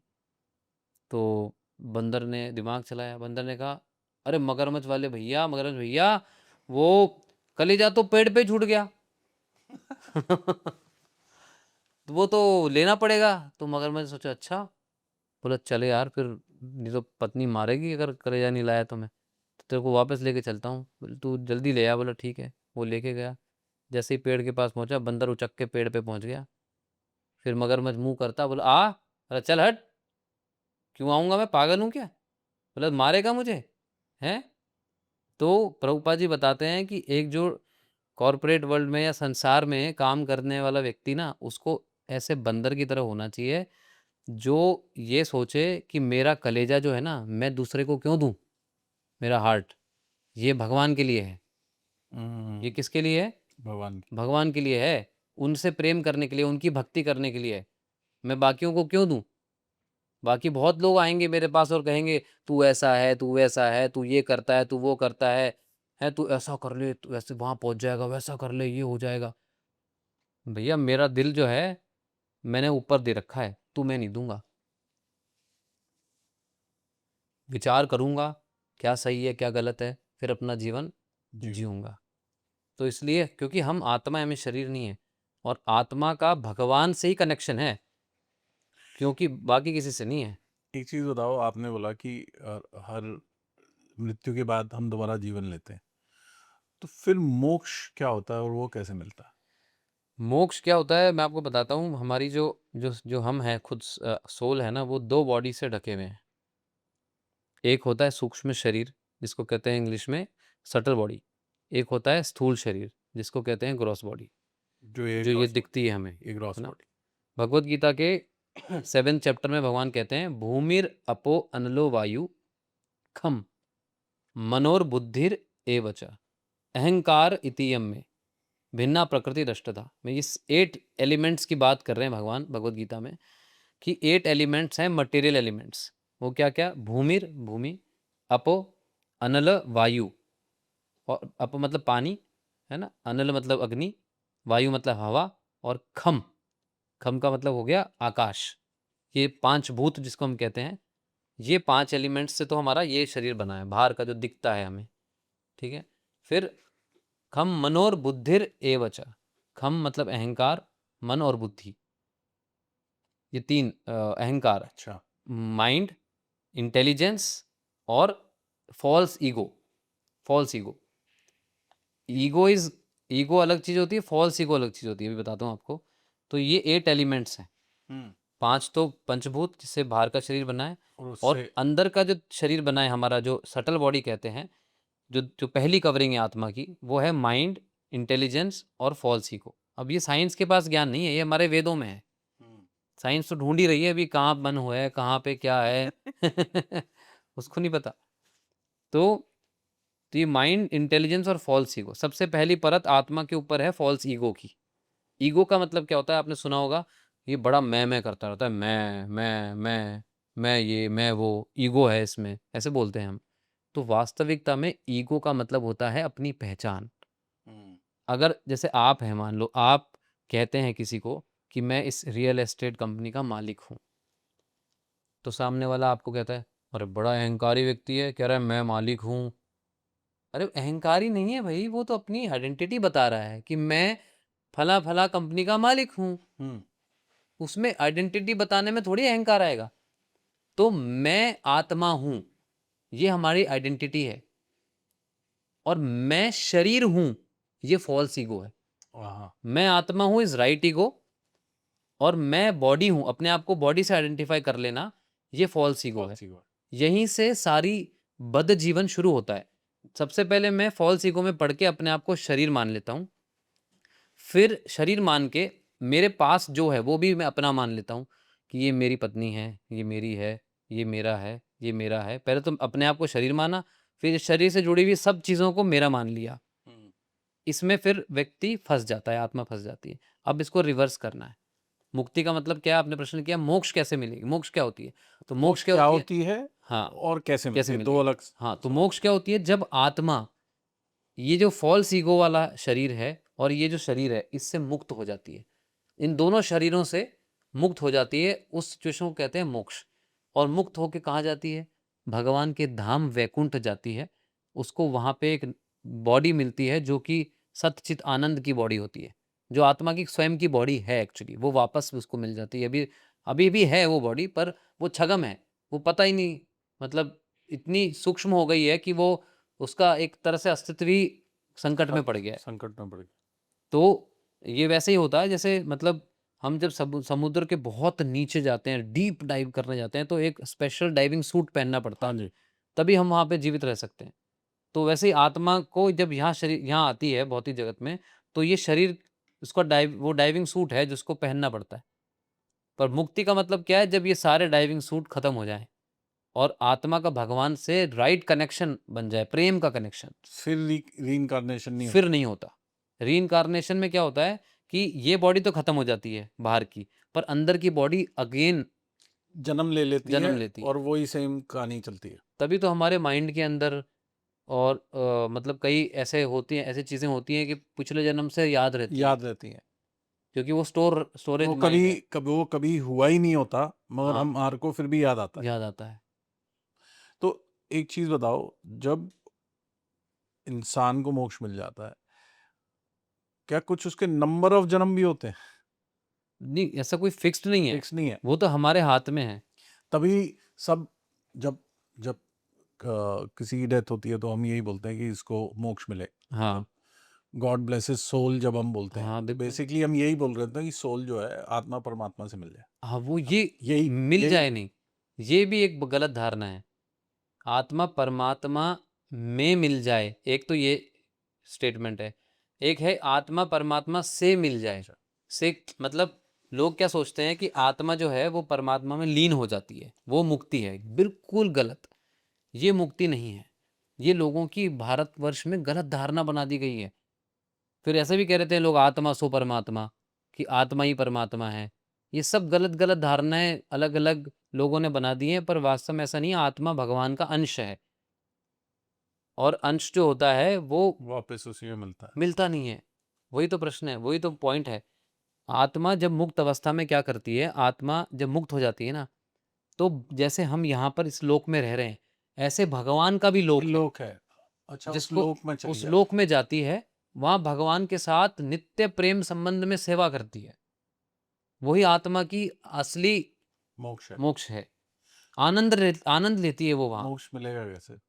उसके लिए तो भगवत गीता, भागवतम शास्त्र बताते हैं और कलयुग के अंदर एकमात्र सहारा बताया, कलयुग केवल नाम आधारा।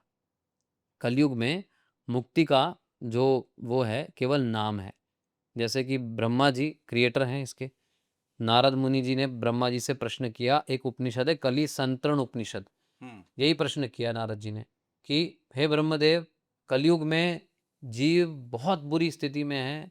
मतलब मन से, तन से कोई शुद्धि नहीं है और मतलब गलत काम पे गलत काम करे जा रहे हैं। इनको मोक्ष कैसे मिलेगा? इनका कैसे उद्धार उद्धार होगा? होगा। तो ब्रह्मा जी ने कहा, हरे कृष्ण कृष्ण कृष्ण हरे हरे, हरे राम राम राम हरे हरे।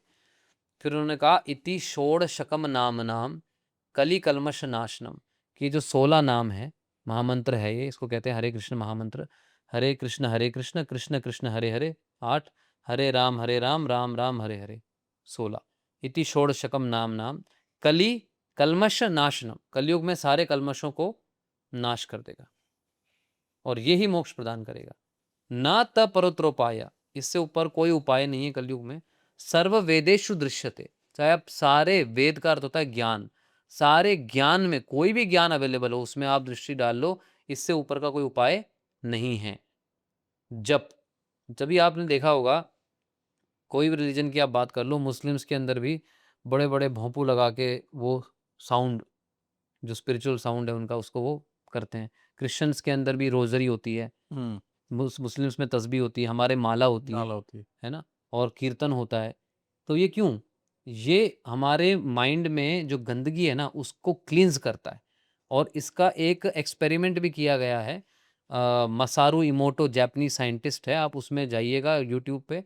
उन्होंने वाटर पे एक्सपेरिमेंट किया है कि वाटर को उन्होंने एक एनवायरनमेंट के अंदर रखा और जब उस वाटर में अच्छे वर्ड्स बोले, thank you, gratitude, love, peace, happiness, तो उस वाटर के क्रिस्टल्स बहुत अच्छे हो गए। और जब उसी वाटर को उन्होंने गलत वर्ड बोले कि हेट्रेड, बास्टर्ड और मतलब इस तरह से वर्ड्स बोले, तो उसकी जो एनर्जी थी, उसके जो चेंज हो गई। क्रिस्टल्स वो चेंज हो गए। तो उन्होंने एक ऐसा एक्सपेरिमेंट फुजीवारा डैम में भी किया था कि एक डैम था बहुत मडी, गंदा, क्रिस्टल्स बिल्कुल बेकार थे, उसके चारों तरफ उन्होंने स्पीकर्स लगा के और वैदिक हिम्स चलाए, मंत्रास चलाए लगातार। तो काफ़ी समय बाद जो है वो क्रिस्टल्स पानी के बदल बदल गए। और हमारी जो बॉडी है ही 70% वाटर। तो मतलब अगर हम ये जप करेंगे तो हमारे माइंड भी चेंज होगा। और देखिए, मंत्रा सही किसको करना है? मन को मन को। सही। तो मंत्रा, ये मंत्रा है, हरे कृष्ण महामंत्रा। तो मन को तारने वाला मंत्र होता है। जो मन को तारता है उसे मंत्र कहते हैं। तो ये हरे कृष्ण महामंत्र है, ये ऐसा मंत्र है जो आपके माइंड को तारता है, स्ट्रेस रिड्यूस करता है और आपको एक टेंशन रिड्यूस करता है और आपको एक ऐसे पोजीशन पे लाता है कि आप भगवान से भी कनेक्ट हो हो सके। जाते हैं। हो और सकता साथ में इसके भगवत गीता का अध्ययन, जो रीड भगवत गीता, अंडरस्टैंड भगवत गीता। और Bhagavad Gita is not a religious book, try to understand. उसका एक सिंपल प्रूफ ये है कि पूरी भगवत गीता में कहीं हिंदू नाम का शब्द नहीं है। अगर आप ये सोचो कि भगवत गीता हिंदू नहीं है। की किताब है, नहीं है। तो वो नहीं है, वो यूनिवर्सल है। भगवान हर श्लोक के अंदर यूनिवर्सली बात कर रहे हैं, मानव जाति की बात कर रहे हैं। मनुष्य नाम कह रहे हैं, मनुष्य नाम, मनुष्यों में, वो नहीं कह रहे हिंदुओं में। हाँ, कृष्ण नहीं कह रहे। हाँ, तो ये हम सबको समझना चाहिए। और सिंपल सी अगर हम थोड़ा-सा बात करें कि हाईएस्ट बुक ऑफ स्पिरिचुअलिटी क्या है, तो अगर आप इस्लाम में देखोगे, प्रॉफेट मोहम्मद आए। प्रॉफेट मोहम्मद ने कहा आई एम प्रॉफेट, प्रॉफेट मतलब messenger. I am not God, God is someone else. I am his prophet, मेरे को उन्होंने ज्ञान दिए गए, मैं वो ज्ञान दे रहा हूँ, ठीक है? उन्होंने अपने आप को भगवान क्लेम नहीं किया। जीसस क्राइस्ट आए, उन्होंने उन्होंने कहा I am son of God, God is someone else, I am son of God. मैंने जैसे गॉड से सुना है वो तुम्हें मैं बताने आया हूँ। सिख धर्म में जाएं, हाँ, उसमें गुरु ग्रंथ साहिब, तो वो तो गुरु हैं ही, कह रहे हैं मैं गुरु, गुरु गोविंद दोनों खड़े कांके लागू पाए, बलिहारी गुरु आपने गोविंद दियो मिलाए। वो तो खुद ही गुरु हैं, वो अपने आप को गोविंद नहीं बताते। वो कहते हैं गोविंद की भक्ति करो, है ना? I am not God, God is someone else. someone else. But Krishna is saying I am God. I am God. Where is the fight? Except him as God and do what he is doing, वो he is saying. Simple. हम तो fight करते ही नहीं, हम तो सबको एक ही मानते हैं, सब में वही आत्मा है। हम तो कहते हैं सब सनातन धर्म फॉलो कर रहे हैं। हम्म, आप कहोगे ऐसा क्यों? बस वो भूल गए हैं कि करना क्या है, कैसे उन्होंने करना है। आइडेंटिफाई एक फेथ से, रिलीजन बस से कर लिया, फिर रिलीजन से कर लिया, स्पिरिचुअल से नहीं किया। और वहीं पे लड़ाई है, वहीं पे लड़ाई है। और फिर पॉलिटिक्स, जो पॉलिटिशियंस उसको क्या करते हैं, यूज करते। यूज करते हैं। आपका मतलब रिलीजन causes war, हाँ, spirituality causes freedom बिल्कुल, and peace. बिल्कुल। आप अगर रिलीजन को ऐसे मोल्ड करोगे, इस तरह से करोगे, उससे फाइट्स करवाओगे कि नहीं तू ज़्यादा बड़ा है, ये कम है, कैसे होगा? और आत्मा तो छोटी बड़ी होती नहीं है। हम्म, ऐसे तो नहीं कह सकते भाई तेरे अंदर जो आत्मा है वो ज़्यादा बड़ी है, उसके अंदर आत्मा है वो ज़्यादा बड़ी है। और एक और मज़े की बात कि कोई भी बीमारी होगी, कोरोना हुआ, कोई धर्म बचा? ना, कोई भी बीमारी आती है, चिकनगुनिया आता है, पता नहीं क्या-क्या आते हैं, कोई नहीं सब बचता। को डायबिटीज़ से ऐसा है कि भाई इस पर्टिकुलर समुदाय के गॉड ने डायबिटीज़ मना कर रखी है कि इनको नहीं करना है। नहीं, तो इसका मतलब भगवान एक ही हैं, वही 2 कान, वही 2 आँख हैं, वही 1 नाक, वही बॉडी का स्ट्रक्चर, भगवान ने सबको वही दिया है। इसका मतलब मैन्युफैक्चरर एक ही है। सीधी-सी बात है। एक चीज बताइए प्रभु, भागवत के बारे में बताइए। अच्छा, आपके जो पुत्र हैं जी। उनके बारे में, मतलब 7 साल हो गई उम्र, 6 इयर्स। 6 के हाँ हैं, जी। 6 के हैं, और सब लोग उनको, मतलब 3-4 मिलियन फॉलोअर्स हैं, और हुँ। उनको सब लोग देखते हैं। ये कैसे हुआ? ये चमत्कार कैसे हुआ? ये गॉड गिवन है, डिवाइन एनर्जी है, आपकी अपब्रिंगिंग है, कैसे है? एक्चुअली हम तो इसको भगवत कृपा मानते हैं, it's all mercy of the God, of mercy of Lord. But at the same time parents का बहुत बड़ा रोल है। मतलब इट्स, मैं सही कहूँगा कि हमारे पास आते हैं, मतलब जैसे हमारे गुरुजी के पास लोग आते हैं और वो कहते हैं कि भई हमें ना भागवत जैसा बनाना है अपने बच्चे को, भागवत जैसा बनाना है बच्चे को। तो हमारे गुरुजी हैं, वो बोलते हैं सिंपल कि भई तुम पहले उनके माता-पिता जैसे बनो, फिर तुम भागवत, फिर अपने आप बना लोगे। तो ऐसा क्या किया आपने? तो भई उन्होंने कहा कि कहने का मतलब क्या है, तुम पहले भक्त बनो, भगवत गीता को फ़ॉलो करो। जो शास्त्रिक एविडेंस है, शास्त्रिक प्रूफ्स हैं, उस पे उसको समझो कि क्या कैसे जीवन जीना है। केवल पैसा कमाना, अपने बच्चों को भी यही सिखाना, पैसा कमाओ, यही जीवन का लक्ष्य है। जब आप यही बताओगे बच्चे को, तो बच्चा भी बड़े होके पैसा कमाएगा, अमेरिका में बैठेगा और तुम यहाँ पे उसको गालियाँ दोगे कि वो वहाँ जाके बैठ गया। सीनियर लिविंग होम में रहोगे? हाँ, फिर वो वृद्धाश्रम में जाओगे, हाँ, तो फिर बोलोगे उसको कि वो बैठ गया। अरे उसको आप ही ने तो ट्रेनिंग दी कि कि ये पैसा करना है। कमाना तेरा लक्ष्य है। कोई अपना सगा नहीं है बेटा, पैसा ही सगा है। हम्म, तो उसने वैसा ही तो कर रहा है वो तो। तो कहने का मतलब क्या है, जैसे एक पौधा होता है प्रभु जी, जब पौधा छोटा होता है ना, तो उसको हम कहीं भी मोड़ सकते हैं। कहीं भी बाँध नहीं देते, जैसे तार बाँध देते थे हमारे माता-पिता, मगर तार आपने बाँध के चले आपने जाते थे। 1-2 साल में ही बांध दिया क्या? यही पूछना नहीं चाह रहे हैं, हमने क्योंकि वो तो 3 साल की उम्र से ही हमने तो प्रभु जी मतलब शास्त्र जैसे बताते हैं, प्रहलाद महाराज जैसे बताते हैं कि माँ के गर्भ से ही प्रहलाद महाराज ने ज्ञान लिया था।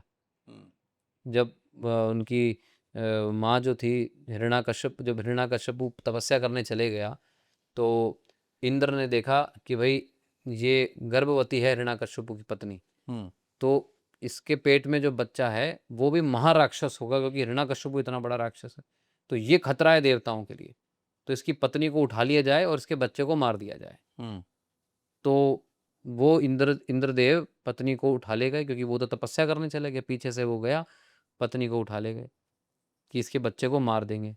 तो नारद मुनि आए, नारद मुनि ने देखा कि अरे क्या कर रहे हो, ये जो पेट में बच्चा है ना ये बहुत बड़ा भक्त बनेगा, तुम छोड़ दो इसको इंद्र। और उनको वो ले आए अपने आश्रम पे।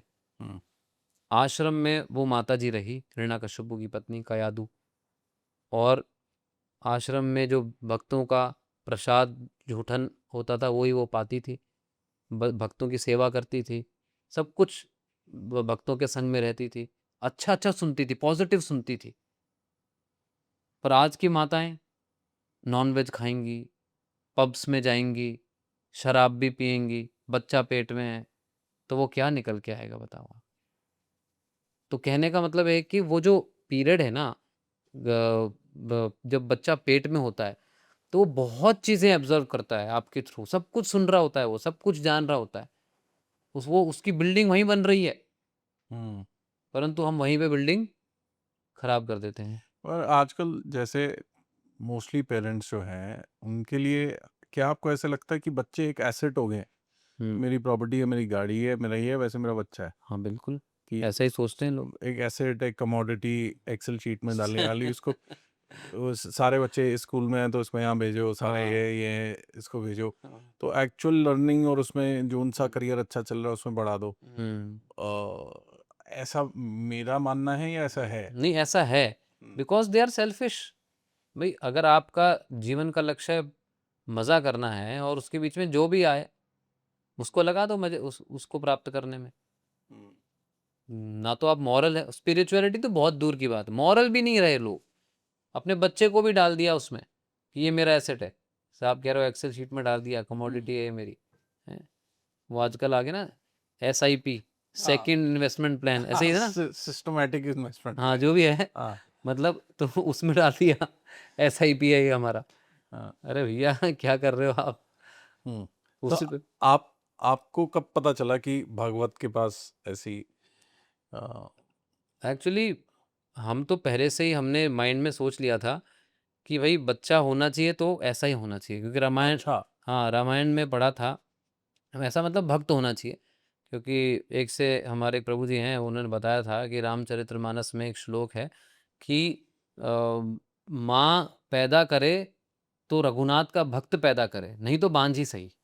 अच्छा। हाँ, इतना स्ट्रांग उन्होंने बोला है तुलसीदास जी ने कि अगर पैदा हो तो रघुनाथ का भक्त ही पैदा हो, नहीं तो माँ पैदा ही ना करे वो बेटर है, नहीं हम्म तो वो बोझ ही बनेगा धरती पे। हम्म और वास्तव में देख लो आप, बोझ ही हैं जो भगवान के भक्त नहीं है। भगवान का जो भक्त होता है वो एक चींटी को भी मारने में उसको पीड़ा होती है, करुणा होती है कि अरे ये चींटी कैसे मर गई मुझसे, उसमें भी वो दुखी हो जाता है।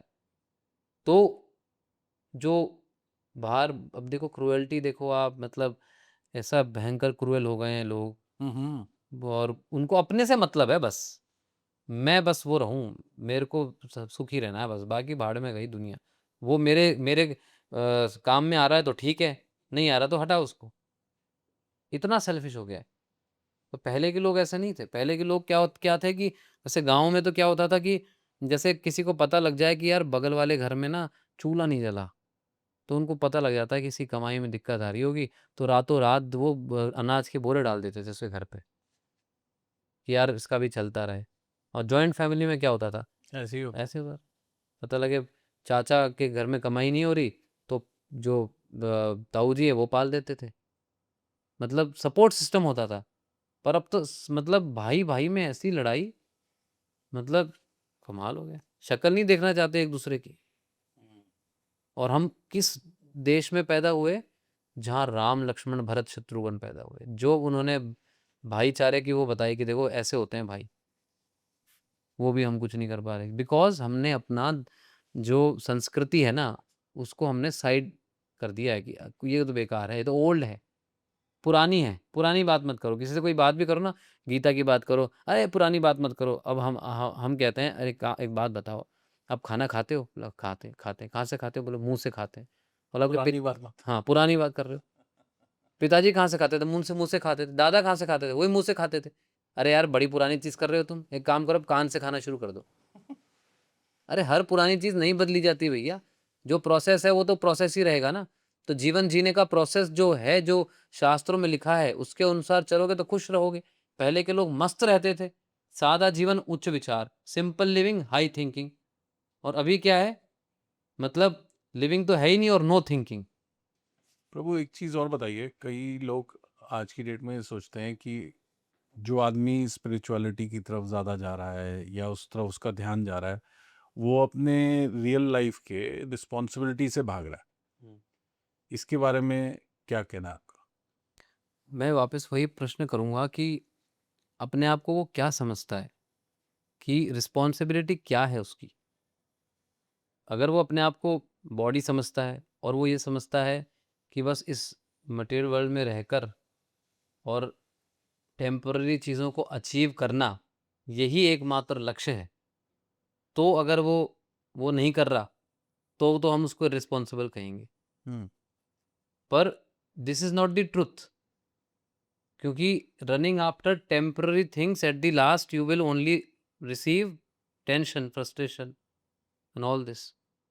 सो अगर कोई व्यक्ति अपनी लाइफ को ऐसे रन करना चाहता है कि वो लाइफ में हैप्पीनेस चाहता है, परमानेंट हैप्पीनेस को वो ढूंढ रहा है, और उसके लिए अगर वो अपने ट्रैक में कुछ ऐड करता है, लाइफ ट्रैक में कुछ ऐसी चीज़ ऐड करता है जिससे उसको हैप्पीनेस मिले, तो एक्चुअली वो, मतलब ऐसा नहीं कह सकते आप कि वो रिस्पॉन्सिबिलिटी को छोड़ रहा है।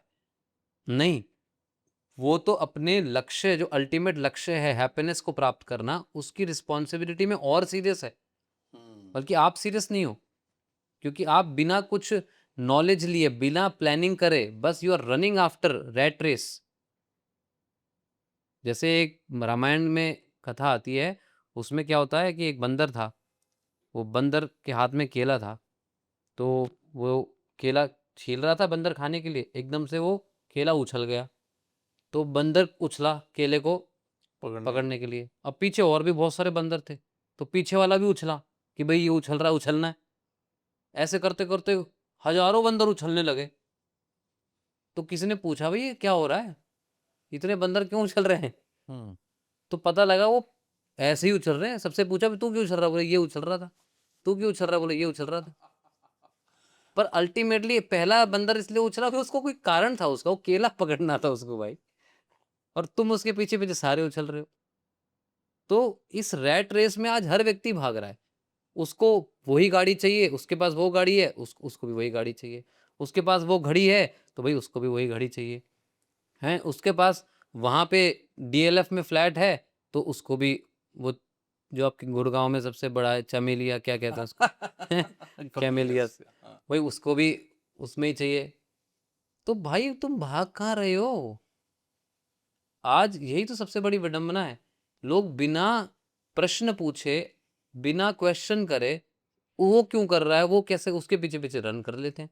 अरे आपकी खुद की तो लाइफ है, आप खुद सीरियसली लो ना उसको। आप वेज ढूंढो कि यार मैं, एक जानवर नहीं सोच सकता ऐसा कि मेरे पास बार बार दुख क्यों आ रहे हैं। मतलब जानवर और मनुष्य, लेट अस कंपेयर बोथ। हमारा एक शास्त्र है हित उपदेश, वो कहता है आहार निद्रा भय मैथुनम सामान्यम एतत् पशुभिर नरानाम।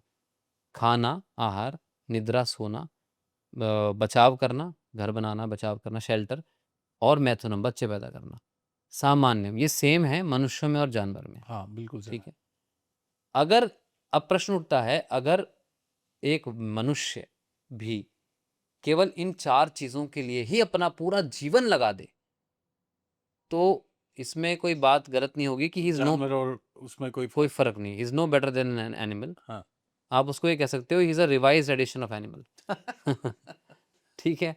हाँ। दो पैरों का पशु है वो, है द्विपद पशु, हमारे शास्त्र कहते हैं कि आज का जो मानव है, क्योंकि वो इन चारों चीजों के लिए ही अपना जीवन जी लगा रहा है, तो इसलिए वो दो पैरों का पशु। पशु है। और आप विश्वास करेंगे इस बात का कि कई जगह ये जो जानवर है ना, ये मनुष्यों को भी पूरी तरह बीट करते हैं। हम्म, क्योंकि हम क्या कहते हैं, देखो गिद्ध की जैसी नज़र है, हम्म, अरे हाथी के जैसा खाता है।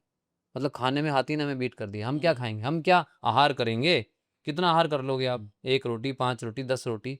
as loyal as a dog. हाँ, अब बताओ, as loyal as a dog, कुत्ते के जैसा वफादार है ये तो हर हम कंपेयर भी किससे कर रहे हैं, मतलब ये जो आहार निद्रा भय मैथुनम, ये कार्य भी है ना, ये जानवर हमसे ज्यादा अच्छा करते हैं। कबूतर को देखो आप, सेक्स लाइफ उसकी हाँ, 300 बार वो लाइफ में एक दिन में सेक्स करता है, हाँ, ऐसा ही सुना है मैंने हाँ, तो खरगोश भी। हाँ, तो ये देखो आप, इन इन लाइफ में हम कहाँ तक पहुंच पाएंगे, जानवरों को कहाँ टच कर पा रहे हैं इसमें भी हम, नहीं, तो इसका मतलब हम इसके लिए बने नहीं है। आहार निद्रा भय मैथुनम के लिए हम नहीं बने, ये तो हमारी बेसिक नीड है, बेसिक ही रहने दो हाँ, ना ये तो उसको, सिर्फ सिर्फ बेसिक चलाने के लिए। चलाने के लिए है। तो फिर अलग क्या है, नेक्स्ट लाइन है श्लोक की, धर्म ही एको विशेष, धर्महीना ते पशु भी समाना, कि धर्म ही एक विशेषता है, स्पिरिचुअलिटी एक विशेषता है, अगर आप स्पिरिचुअल नहीं हैं तो आप पशु के समान हैं। तो इसका मतलब क्या हुआ कि जो व्यक्ति केवल इन चीजों के पीछे भाग रहा है तो वो पशु के समान है।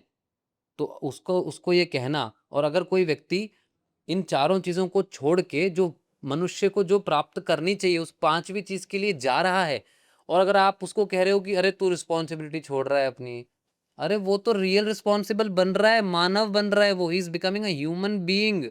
You are still an animal because you are running only after these 4 things. एक बार एक व्यक्ति आए हमारे गुरुजी के पास, उनको कहा कि गुरुजी क्या पुनर्जन्म है, तो उन्होंने कहा हाँ बिल्कुल है। बोल अगर पुनर्जन्म है तो मेरा अमेरिका में एक मेम के यहाँ कुत्ते का जन्म हो जाए। बोला क्या बात कर रहे हो, बोला हाँ। उसका जीवन अरे यहाँ क्या, के लोगों से अच्छा है। हाँ क्या जीवन है उसका, वो मेम की गोद से उतरता नहीं है, और 20 करोड़ का हीरे का पट्टा मेरे उसके उसके गले में होता है, मेरी बीवी लाल टपकाती है कि ये कब, ये देखो ये कितने हीरे इस कुत्ते ने पहन रखे, मेरे को नहीं तुम दिला रहे हो। हैं? एसी गाड़ी में ट्रेवल करता है, मतलब एसी के बिना तो रहता ही नहीं, घर में एसी है, मतलब लॉबी में एसी है, सीधा गाड़ी में बैठता है, एसी में बैठता है, और तो और उसके उसके लिए नौकर हैं। मालिक बोलता है रात में, अरे वो देखो कुत्ते को बांध लिया ना अंदर, कोई मार वार ना दे उसको कहीं, मतलब कुत्ते की रखवाली करने के लिए 3 नौकर रखे हुए हैं, क्या जिंदगी है। तो बताओ, और हम कहते हैं, मनुष्य कहता है कि भाई मैं वो अचीव करूंगा, वो देखो कुत्ता आपसे बेटर कर रहा है, बेटर खाना खा रहा है, बेटर आपसे, मतलब वो निद्रा कर रहा है, बढ़िया सोता है, फर्स्ट क्लास। हिंदुस्तान में कितने लोग होंगे प्रभु जी जो इतने बढ़िया कमरे में सोते होंगे जो कुत्ता सो रहा है। हर चीज में, चारों चीजों में जिसके लिए हम भाग रहे हैं, कुत्ते बीट करते हैं हमें, जानवर बीट कर रहा है हमें। तो आगे प्रभु ने क्या जवाब दिया? तो भाई उन्होंने ये कहा कि देखो ये तो सब पुनर्जन्म तो है, परंतु ऐसी आशा मत करो, आप आशा ये करो कि जन्म हो ही ना। हाँ, उन्होंने ऐसे बोला। एक चीज बताओ, अब ये सारी बातें जो आप कर रहे हैं बहुत लोग करते हैं, तो हम लोग मिसलीड कहाँ हुए, या ये अज्ञानता आई कहाँ से? अज्ञानता आई एजुकेशन सिस्टम से, हम्म, वहीं से सारी अज्ञानता आई, देखो ज्ञान भी वहीं से आता है। जब वो मैकॉले यहाँ आए इंडिया में, उन्होंने देखा कि भाई कैसे इस पूरे भारत पे कॉन्कर किया जाए, कैसे 1800 हाँ समथिंग। 1835 के आसपास। तो 2 साल वो यहाँ रहे, और उन्होंने क्वीन को लेटर लिखा that I have traveled across the length and breadth of India, but I have not seen one person who is a beggar or a thief. कोई भिखारी नहीं, कोई चोर नहीं। That means people are so much satisfied that they are not begging. Satisfied है तो begging क्यों करनी है, और चोरी भी क्यों करनी है, satisfied है तो। But this country has got such high moral values, people of such caliber that I do not think we would ever conquer this country. कि क्या कैलिबर है लोगों का, क्या मॉरल वैल्यूज हैं, मैं सोच भी नहीं सकता कि हम इस पे राज कर सकते हैं, unless we break the very backbone of this nation. जब तक हम इसकी रीढ़ की हड्डी नहीं तोड़ देते, which is her spiritual and cultural heritage, जो इनका आध्यात्मिक ज्ञान विरासत में जो इनको मिला है, जब तक हम इसको नहीं तोड़ देते, स्पिरिचुअल नॉलेज को, इनका जो फेथ है इनके भगवान पे, इनके शास्त्रों पे, जब तक हम वो नहीं तोड़ेंगे तब तक ये नहीं टूटेंगे, उसको तोड़ो। और वो कैसे टूटेगा, उसके प्रपोजल दिया, therefore I propose we should replace their old and ancient education system which is the Gurukul system, and then we should basically include our English education system, then they will fail, फिर हम इनको तोड़ देंगे। और वैसे ही हुआ। उस वक्त लाखों गुरुकुल हुआ करते थे, परंतु धीरे धीरे धीरे धीरे सब गुरुकुलों को बदल दिया गया केवल इंग्लिश इंग्लिश सिस्टम में, जिसके अंदर आध्यात्मिक नाम की कोई चीज़ ही नहीं है, जीरो। ज़ीरो। पहले तो मॉरल साइंस पढ़ाते थे, वो भी बंद कर दिए, पता नहीं क्या। तो मतलब इतनी बुरी हालत है। वो क्यों हुआ, एजुकेशन सिस्टम के कारण हुआ ये सब। अगर एजुकेशन सिस्टम बदल जाए तो वही जनरेशन वापस सुधरती चली जाए। ज़बरदस्त एजुकेशन थी। और एजुकेशन सिस्टम तो बदल रहा ही नहीं है। वही तो सब समस्या है ना। कुछ जो गवर्नमेंट है कोशिश कर रही है कि कहीं पे कुछ डाल दें, पर पेरेंट्स जो हैं उनको नहीं पचता। हम भी स्कूल्स में जाते हैं और अगर बच्चे कुछ फॉलो करने लग जाते हैं तो स्कूल पे चढ़ जाते हैं पेरेंट्स, अरे क्या सिखा रहे हो हमारे बच्चे को, ये तो बुढ़ापे में सिखाना। अरे कमाल हो गया। मतलब आनंद का ज्ञान कब मिले, बुढ़ापे में। सारा जीवन तो दुखी रहे, और आनंद का ज्ञान कब लेना, बुढ़ापे में लेना। बुढ़ापे में सीखेगा काम हो, हाँ, वो क्या सीखेगा, बचपन में सबसे आसानी से सबसे आसानी सीख सकते हैं। आज आप बताओ, हमें जीवन में आनंद लेना है, लाइफ में हैप्पी बनना है, ये हमारा लाइफ का लक्ष्य है, ठीक है। अब फिजिक्स में कहीं लिखा है कि ये फिनोमेना अप्लाई करो हैप्पीनेस मिलेगी, किसी किसी में भी नहीं है। कोई मतलब एजुकेशन सिस्टम पूरा कर लो आप, कहीं पर भी ये नहीं लिखा कि आनंद कैसे मिलेगा। और वही तो लक्ष्य है, उसकी पढ़ाई नहीं हो रही, तो इससे दुखी रहेंगे लोग। ये समस्या है। जब हमारे गुरुकुल में ऐसी नॉलेज थी प्रभु जी कि एक बार वो खिलजी बहुत बीमार पड़ गया, हर चीज़ का नॉलेज था, बहुत बुरी तरह बीमार पड़ गया। उसके सारे मौलवियों ने उसको दवाइयाँ दे दी, परंतु उसका इलाज नहीं हुआ। तो कई लोगों ने कहा कि अरे वो हिंदू वैद्य है, वो बहुत अच्छा है, उससे करा लो इलाज। वो माने नहीं, और ज़बरदस्ती उसको पकड़ के ले आए हिंदू वैद्य के सामने। तो हिंदू वैद्य ने देखा उसको, तो उसने कहा कि ठीक है, मैं कुछ दवा दूंगा, उसको तुम लेना तो ठीक हो जाओगे। तो उसने कहा कि नहीं नहीं, मैं तुम्हारे हिंदुओं की दवा दवा नहीं लेता, मैं मना कर दिया, और मैं तुम्हारे पे विश्वास नहीं करता। डरते भी थे तब ये लोग, और मार देंगे, मार देंगे। तो उन्होंने कहा चलो ठीक है, मत लेना दवाएं। कुरान पढ़ते हो? बोला हाँ कुरान पढ़ता हूँ। बोला कुरान लाऊंगा, पढ़ोगे? कोई दिक्कत नहीं, पढ़ लेंगे। 1 महीने बाद आया, कुरान दे के गया, बोले इसको पढ़ो, अच्छी तरह पढ़ना, ढंग से। ठीक है, पढ़ता रहा, पढ़ता रहा, पढ़ता रहा, पढ़ता रहा। कुछ दिनों में ठीक हो गया। वैद्य आया, वैद्य को बुलाया, बोला उसको बुलाओ। बोला भाई क्या किया तूने? बोला कुछ नहीं, कुरान दी पढ़ने के लिए। बोले तो पहले ही पढ़ता था, पहले तो कुछ नहीं हुआ मेरे को। बोला देखो, बोला मुझे मालूम है तुम लोग कुरान कैसे पढ़ते हो, ऐसे पढ़ते हो, जीप लगाते हो और पन्ना ऐसे पलटते हो, ऐसे पलटते हो, ऐसे पलटते हो। बोला मैंने मेरी दवाइयाँ कागज में डाल दी थी। बोला सारी दवाई खा गया तू मेरी, ठीक हो गया देख तू। उसने कहा कि यार क्या ज्ञान है इनके पास, हैं, खतरनाक ज्ञान रखते हैं ये। उसने आदेश दे दिया कि जला दो इनके सब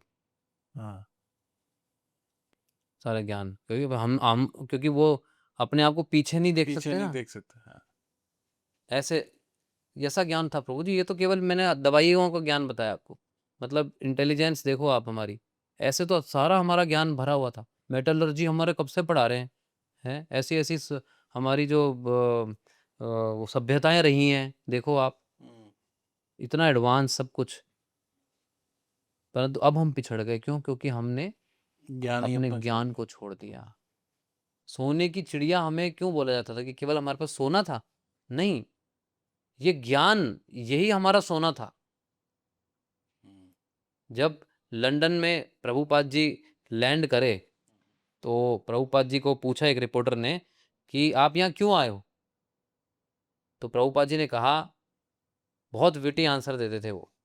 उन्होंने कहा कि तुम्हारे पूर्वज हमारे भारत आए थे, और भारत आके बहुत लूट मचाई, हमारा सोना ले गए, धन ले गए, सब कुछ ले गए, एक चीज़ भूल गए, उन्होंने भगवद गीता निकाली, ये भूल गए थे, देने आया हूँ।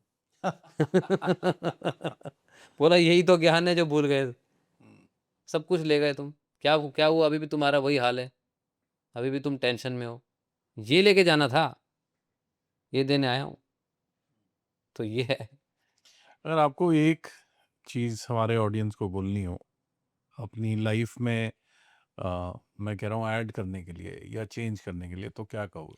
हम उनको ये कहेंगे कि add spirituality to complete your personality. Everyone wants to be a complete personality, तो उसके लिए आपको ऐड स्पिरिचुअलिटी, हम सब्ट्रैक्ट करने के लिए नहीं बोलेंगे कुछ कि आप ये चेंज कर दो, ये सब्ट्रैक्ट कर दो। ऐड स्पिरिचुअलिटी, उस स्पिरिचुअलिटी को ऐड करो, क्योंकि योग शब्द जो है वो, उसका अर्थ होता है, युज शब्द से आया है, उसका अर्थ होता है ऐड करना, माइनस नहीं करना।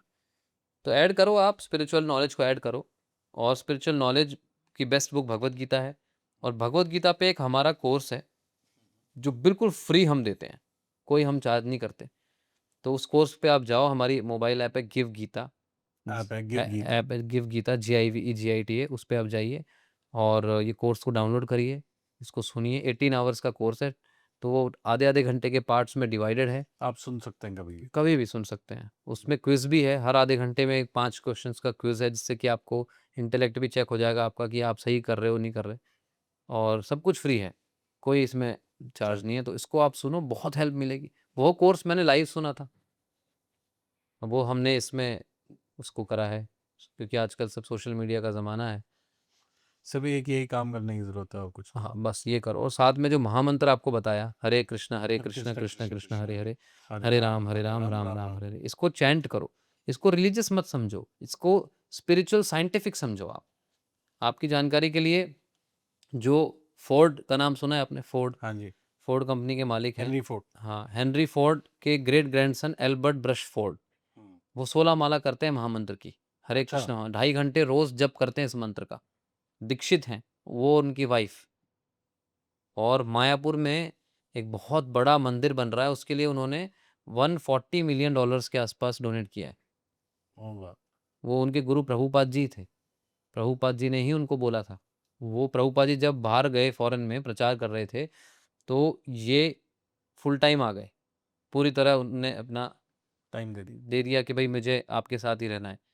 तो उनके पेरेंट्स आए, और पेरेंट्स ने आके कहा कि ब्लैंक चेक दे दिया प्रभुपाद जी के, कि भाई ये ब्लैंक चेक है, भर लो, मेरे बच्चे को छोड़ दो, जो लेना ले लो आप।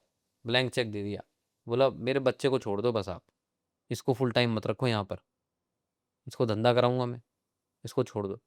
तो प्रभुपाद जी ने वो चेक को फाड़ दिया और फेंक दिया, बोला मैं लेने नहीं, देने आया हूँ।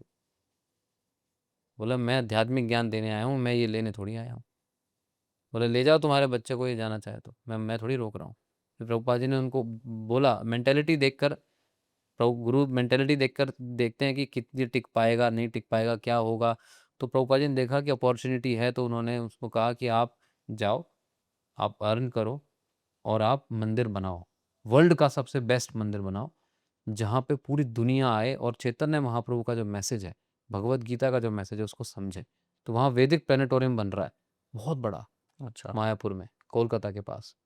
तो मतलब it is very huge, huge temple is going to be there. तो वो खुद 16 माला करते हैं, महामंत्र का जप करते हैं। ऐसे ही इटली के टॉप फर्नीचर डिज़ाइनर हैं मार्को फेरिनी, वो खुद माला करते हैं, लेक्चर लेते हैं भगवत गीता का, क्रिश्चियंस हैं पर करते हैं।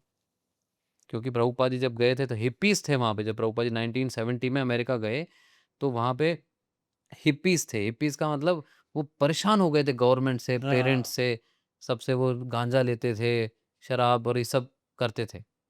तो प्रभुपाद जी जो थे वो वहाँ पे न्यूयॉर्क में टॉम्किंस स्क्वायर पार्क में बैठ के, अपना करताल होता था उनका, वो कीर्तन करते थे, वहाँ बैठ के अपना भजन करते थे।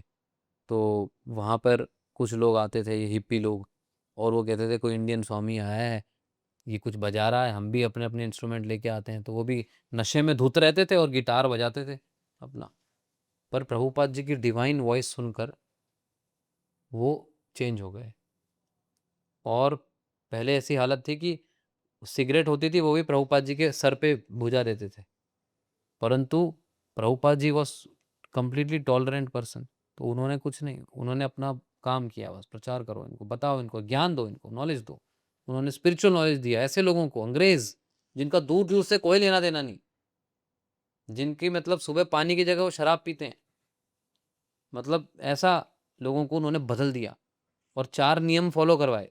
क्या क्या? नो इंटॉक्सिकेशन, मतलब कोई शराब नहीं, सिगरेट नहीं, कोई इंटॉक्सिकेशन किसी प्रकार का नहीं लेना तुम्हें। फिर no intoxication, no meat eating, कोई मांसाहार, मछली ये सब कुछ नहीं खाना।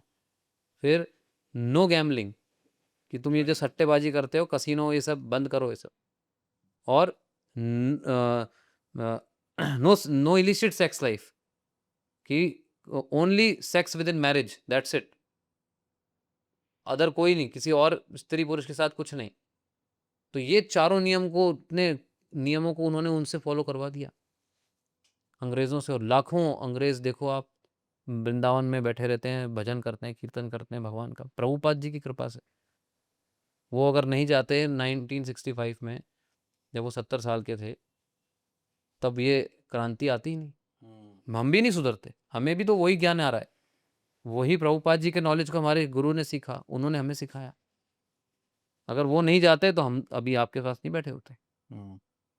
तो उन्होंने ऐसा बदला है। तो अपने जीवन में बदलाव लाओ। देखो, जो बात रही चेंज करने की, आपने कहा कि क्या चेंज करें, क्या ऐड करें, तो स्पिरिचुअल नॉलेज को तो आप ऐड करो, ये मंत्रा को आप ऐड करो, और लाइफ में से उन चीज़ों को निकालो जो मतलब आप इंटेलिजेंटली भी सोचेंगे कि यार ये तो नुकसान ही करेगी, चाहे स्पिरिचुअली हो या फिर बॉडीली हो। अब शराब है, नशा है, ये सब तो प्रभु जी बॉडी को भी नुकसान करता है और स्पिरिचुअल थिंकिंग को तो खत्म ही कर देता है। हाँ, और ऐसे ही नॉन-वेज में, थिंकिंग को ही खत्म कर देता है। नॉन-वेज से क्रूरल्टी होती है, क्रूअल बनते हो आप, क्योंकि आप जानवर को खा रहे हो। आप में क्रूअल देखो तो सही, आप कितने क्रूअल, आप मार के खा रहे हो उसको, जानवर को, हैं। वो तो खैर मेन्यू के अंदर लिख देते हैं चिकन बिरयानी, हैं, ये बिरयानी, वो बिरयानी, पर खा क्या रहे हो आप? किसी का घुटना, किसी की टाँग, हैं, किसी की आँख, किसी की नाक, ये तो खा रहे हो।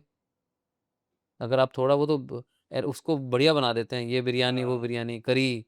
अरे करी क्या, तू टाँग खा रहा है भाई किसी की, हैं। और देखो कमाल की बात, हम शमशान जाते हैं, घर आके नहाते हैं, ग्रेवयार्ड जाते हैं, घर आके नहाते हैं, और जो जानवर खाते हैं उन्होंने तो पेट में ही शमशान बना रखा है अपने। खा खा के बरी कहाँ कर रहे हो उनको आप अंदर?